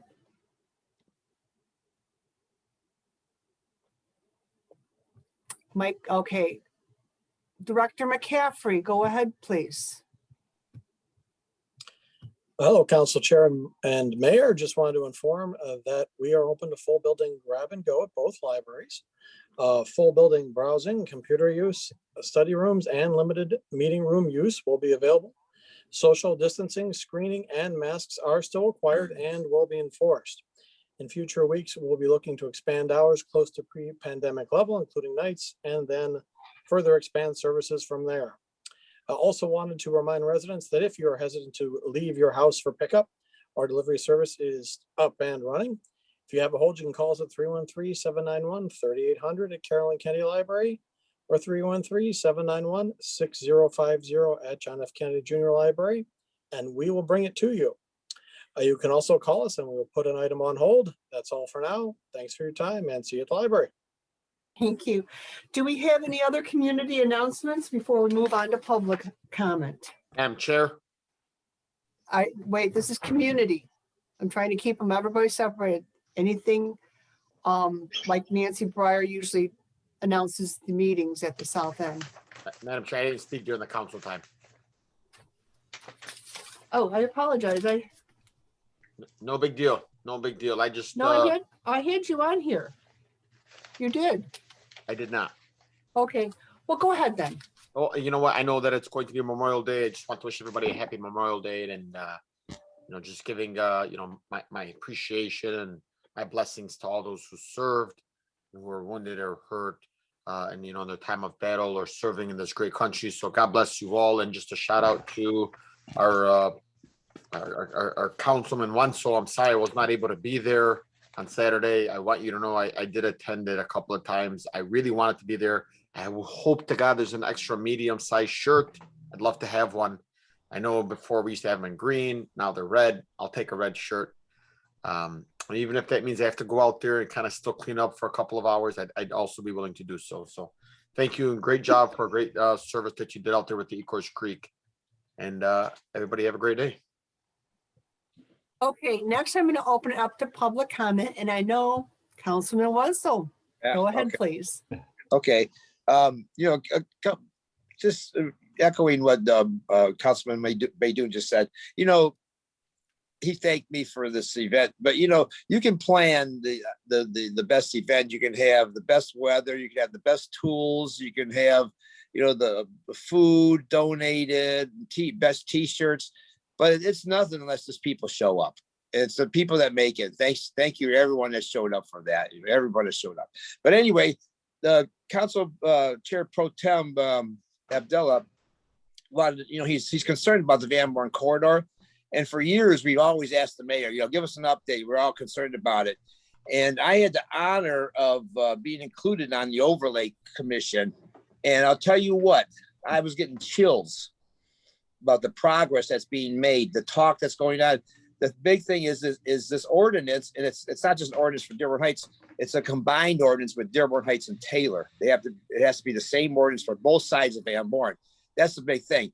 And the things that they were talking about, being on a planning commission for so many years, I was literally getting chills.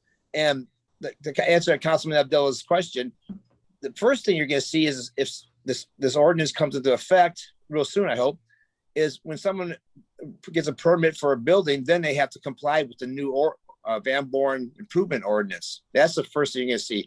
And it's going to be great. Things are really, really happening. I mean, I could testify to that. Just to let everyone know, it's a great thing. Got a lot of great people involved in this, and it's going to be something special. Believe me. Thank you. Comment? At this time, do I hear a motion to end the meeting? Madam Chair, Councilman Maydoun? move that the city of Dearborn Heights go ahead, adjourn this meeting. Support. All those in favor, say aye. Madam Chair, Aye. I believe we have some residents. Okay, we've got Mr. Jackson. Go ahead, please. You have 3 minutes. You need to state your name and your location.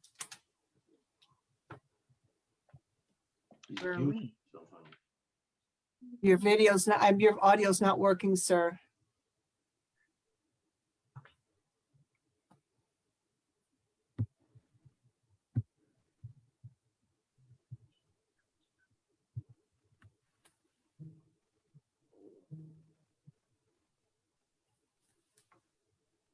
You just muted yourself again. Hold on a minute. Let me ask you to unmute again. There you go.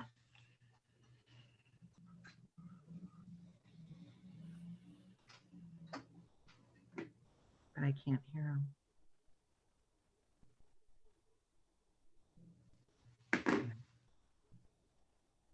Hugh, you've muted yourself again, sir. Let me unmute you again.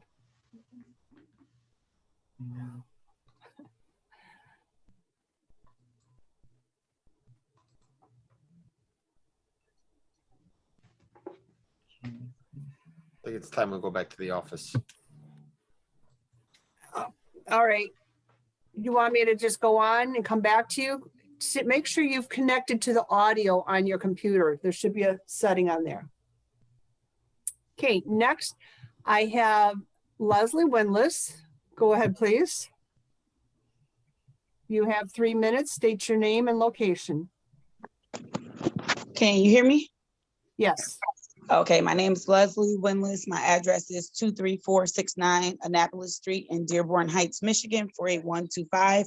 I am just here to give updates from the Community and Cultural Relations Commission.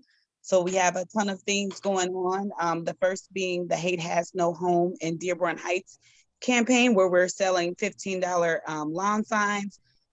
And we have pictures of them on our Facebook page. The next thing we're doing is a rainbow garden in support of Pride Month and the LGBTQIA+, look at me, community. And that's going to be Saturday, June 5th at 10 a.m. at City Hall.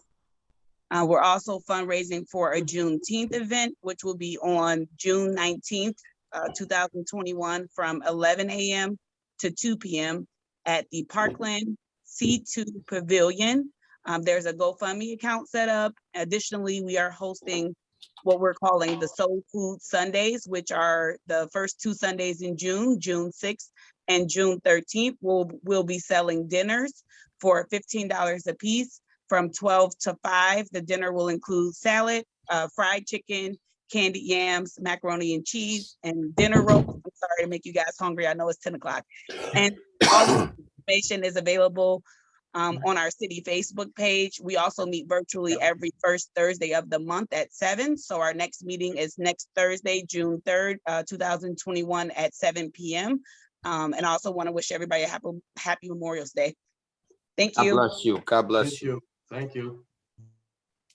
Next, I have Sam. Go ahead, please. Hello, everyone. Again, Sam, Dearborn Heights, Michigan, Wayne County. At the beginning of the meeting, I did ask you a couple of questions, Madam Chair, and I don't know what was so funny. You failed to answer any one of my questions. I'm sorry, sir. You've attended a lot of our meetings. You know, at that time, we are not allowed to comment back to you. That is procedure. It always has been for years. That is comments on agenda items only, and the items that you were commenting, excuse me, do not interrupt. The items you were commenting. Can you answer those questions for me now? No. I'm sorry? No. Why not? I'm sorry, sir. I'm not here to argue with you. If you've got some Okay, public comment, therefore, go ahead. And no bashing, as you know, I will have. I gave you your time to speak. Now I believe it's my time to speak, correct? That is correct. Go ahead, please. Okay. So should I consider that you're trying to hold the city in jeopardy and trying to abuse your power by removing item off the agenda for your own your political things?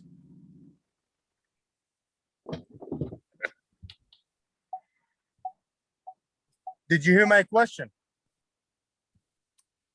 I'm sorry, sir. Go ahead and speak if you want. You have 3 minutes. I said for the second time, I repeat myself, since you are failing to answer my questions, should I consider you holding the city in jeopardy and holding the city agenda for your own political things? That's not true, sir, and you know it.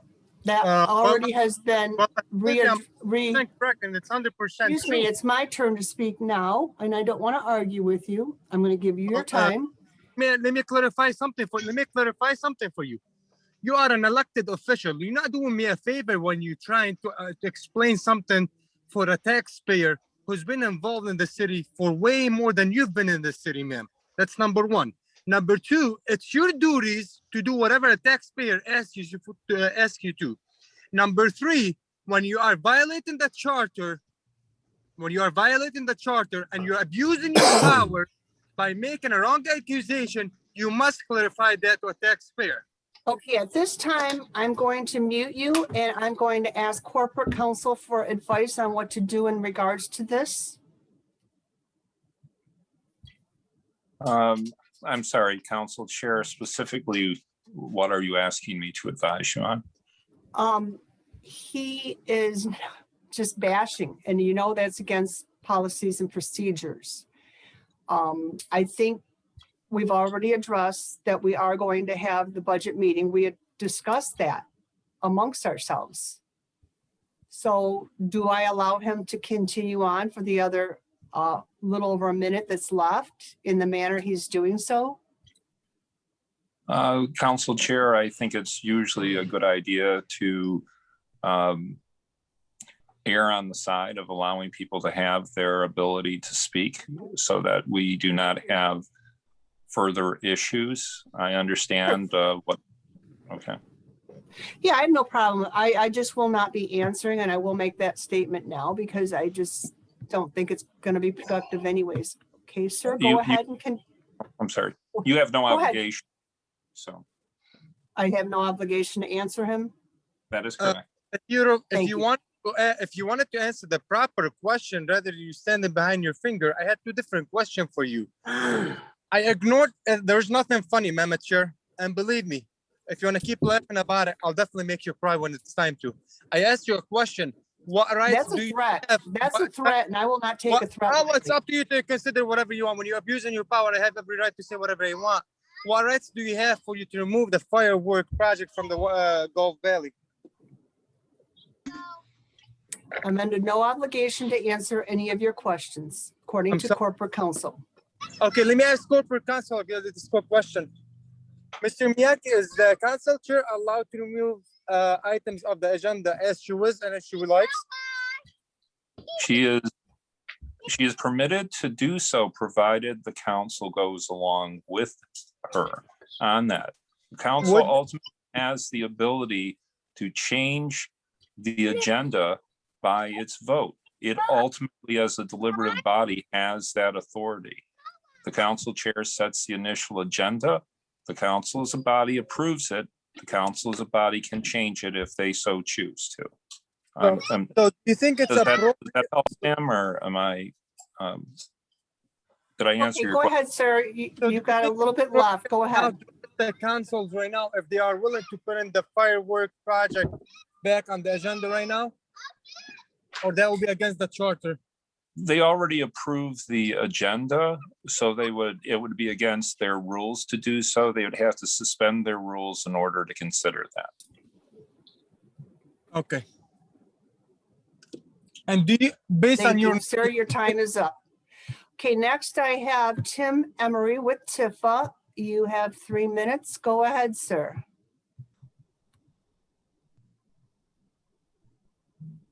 Hi, good evening. I am relaying a call from Nancy Breyer. She wants to relay, we're having a meeting at the Southwest Dearborn Heights Neighborhood Association at the Westwood Board Office, 3335 South Beach Daily, Thursday evening. What time? 7 till 9. Tom Roscoe is going to speak, and Hassan Jamal is also going to speak. What day? Thursday. This Thursday. This Thursday? Yes, sir. Okay, thank you. Okay. Anything else? The 27th. Anything else?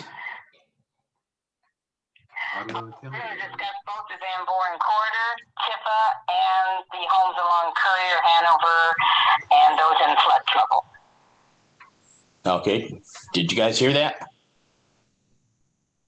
Okay. I'm seeing a head shake, so okay. Thank you very much. Thank you. Mr. Jackson, would you like to try? No problem. Oh. All right. Can everybody hear me now? Yes, we can. Go ahead, sir. All right. Good evening. Good to see everybody. Good evening. It's been mentioned a little bit ago that this weekend coming up is Memorial Day. And while everybody's out having their barbecues and a good time, I would like to encourage everybody to stop and think about what this holiday is actually about. It is for the veterans of the past. It's exactly what it is. There's plenty of activities going on that can be found. I'd also like to remind the city council and the city citizens, there are 2 memorials in front of Dearborn Heights City Hall to honor the veterans from the city. As most of you are aware, I helped get the statue replaced and fixed and whatnot. And the mayor and the council was very helpful in standing behind me that. What I'd like to do is also, I brought this up before, there is still no mention of those memorials on the city website. There are no photographs of the memorials on the website. People cannot see this stuff or acknowledge it unless it's acknowledged by the city. If I could get that back into the motion again to get that done, then we'd probably see a lot more people out there at City Hall for these kind of events. Again, I just want to make sure I got that out to the. I appreciate your time. Thank you. Thank you very much. Next, I have Zuhair Abdulhaq. You're coming in as a resident. Go As ahead, a please. resident, yes. As a resident, I learned that we have $3 million deferred payment for healthcare, and it is due to be paid. I am going to ask our treasurer of the city next meeting to put on the agenda to remove the $2 million assigned for the OPEB to go back to the general fund, the general government. Thank you, Madam Chair.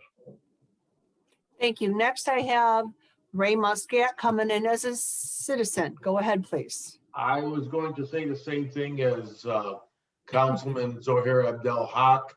And just to make a quick comment about the agenda items, I think it would be a little hard to go against our own rules that have been placed for, I don't even know how many years.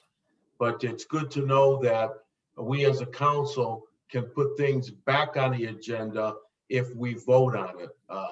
I was under the impression that we weren't, and I'll have to keep that in mind for the next time. Thank you. Thank you. Any further questions before I end the meeting? Do I hear a motion to adjourn? Madam Chair, So moved.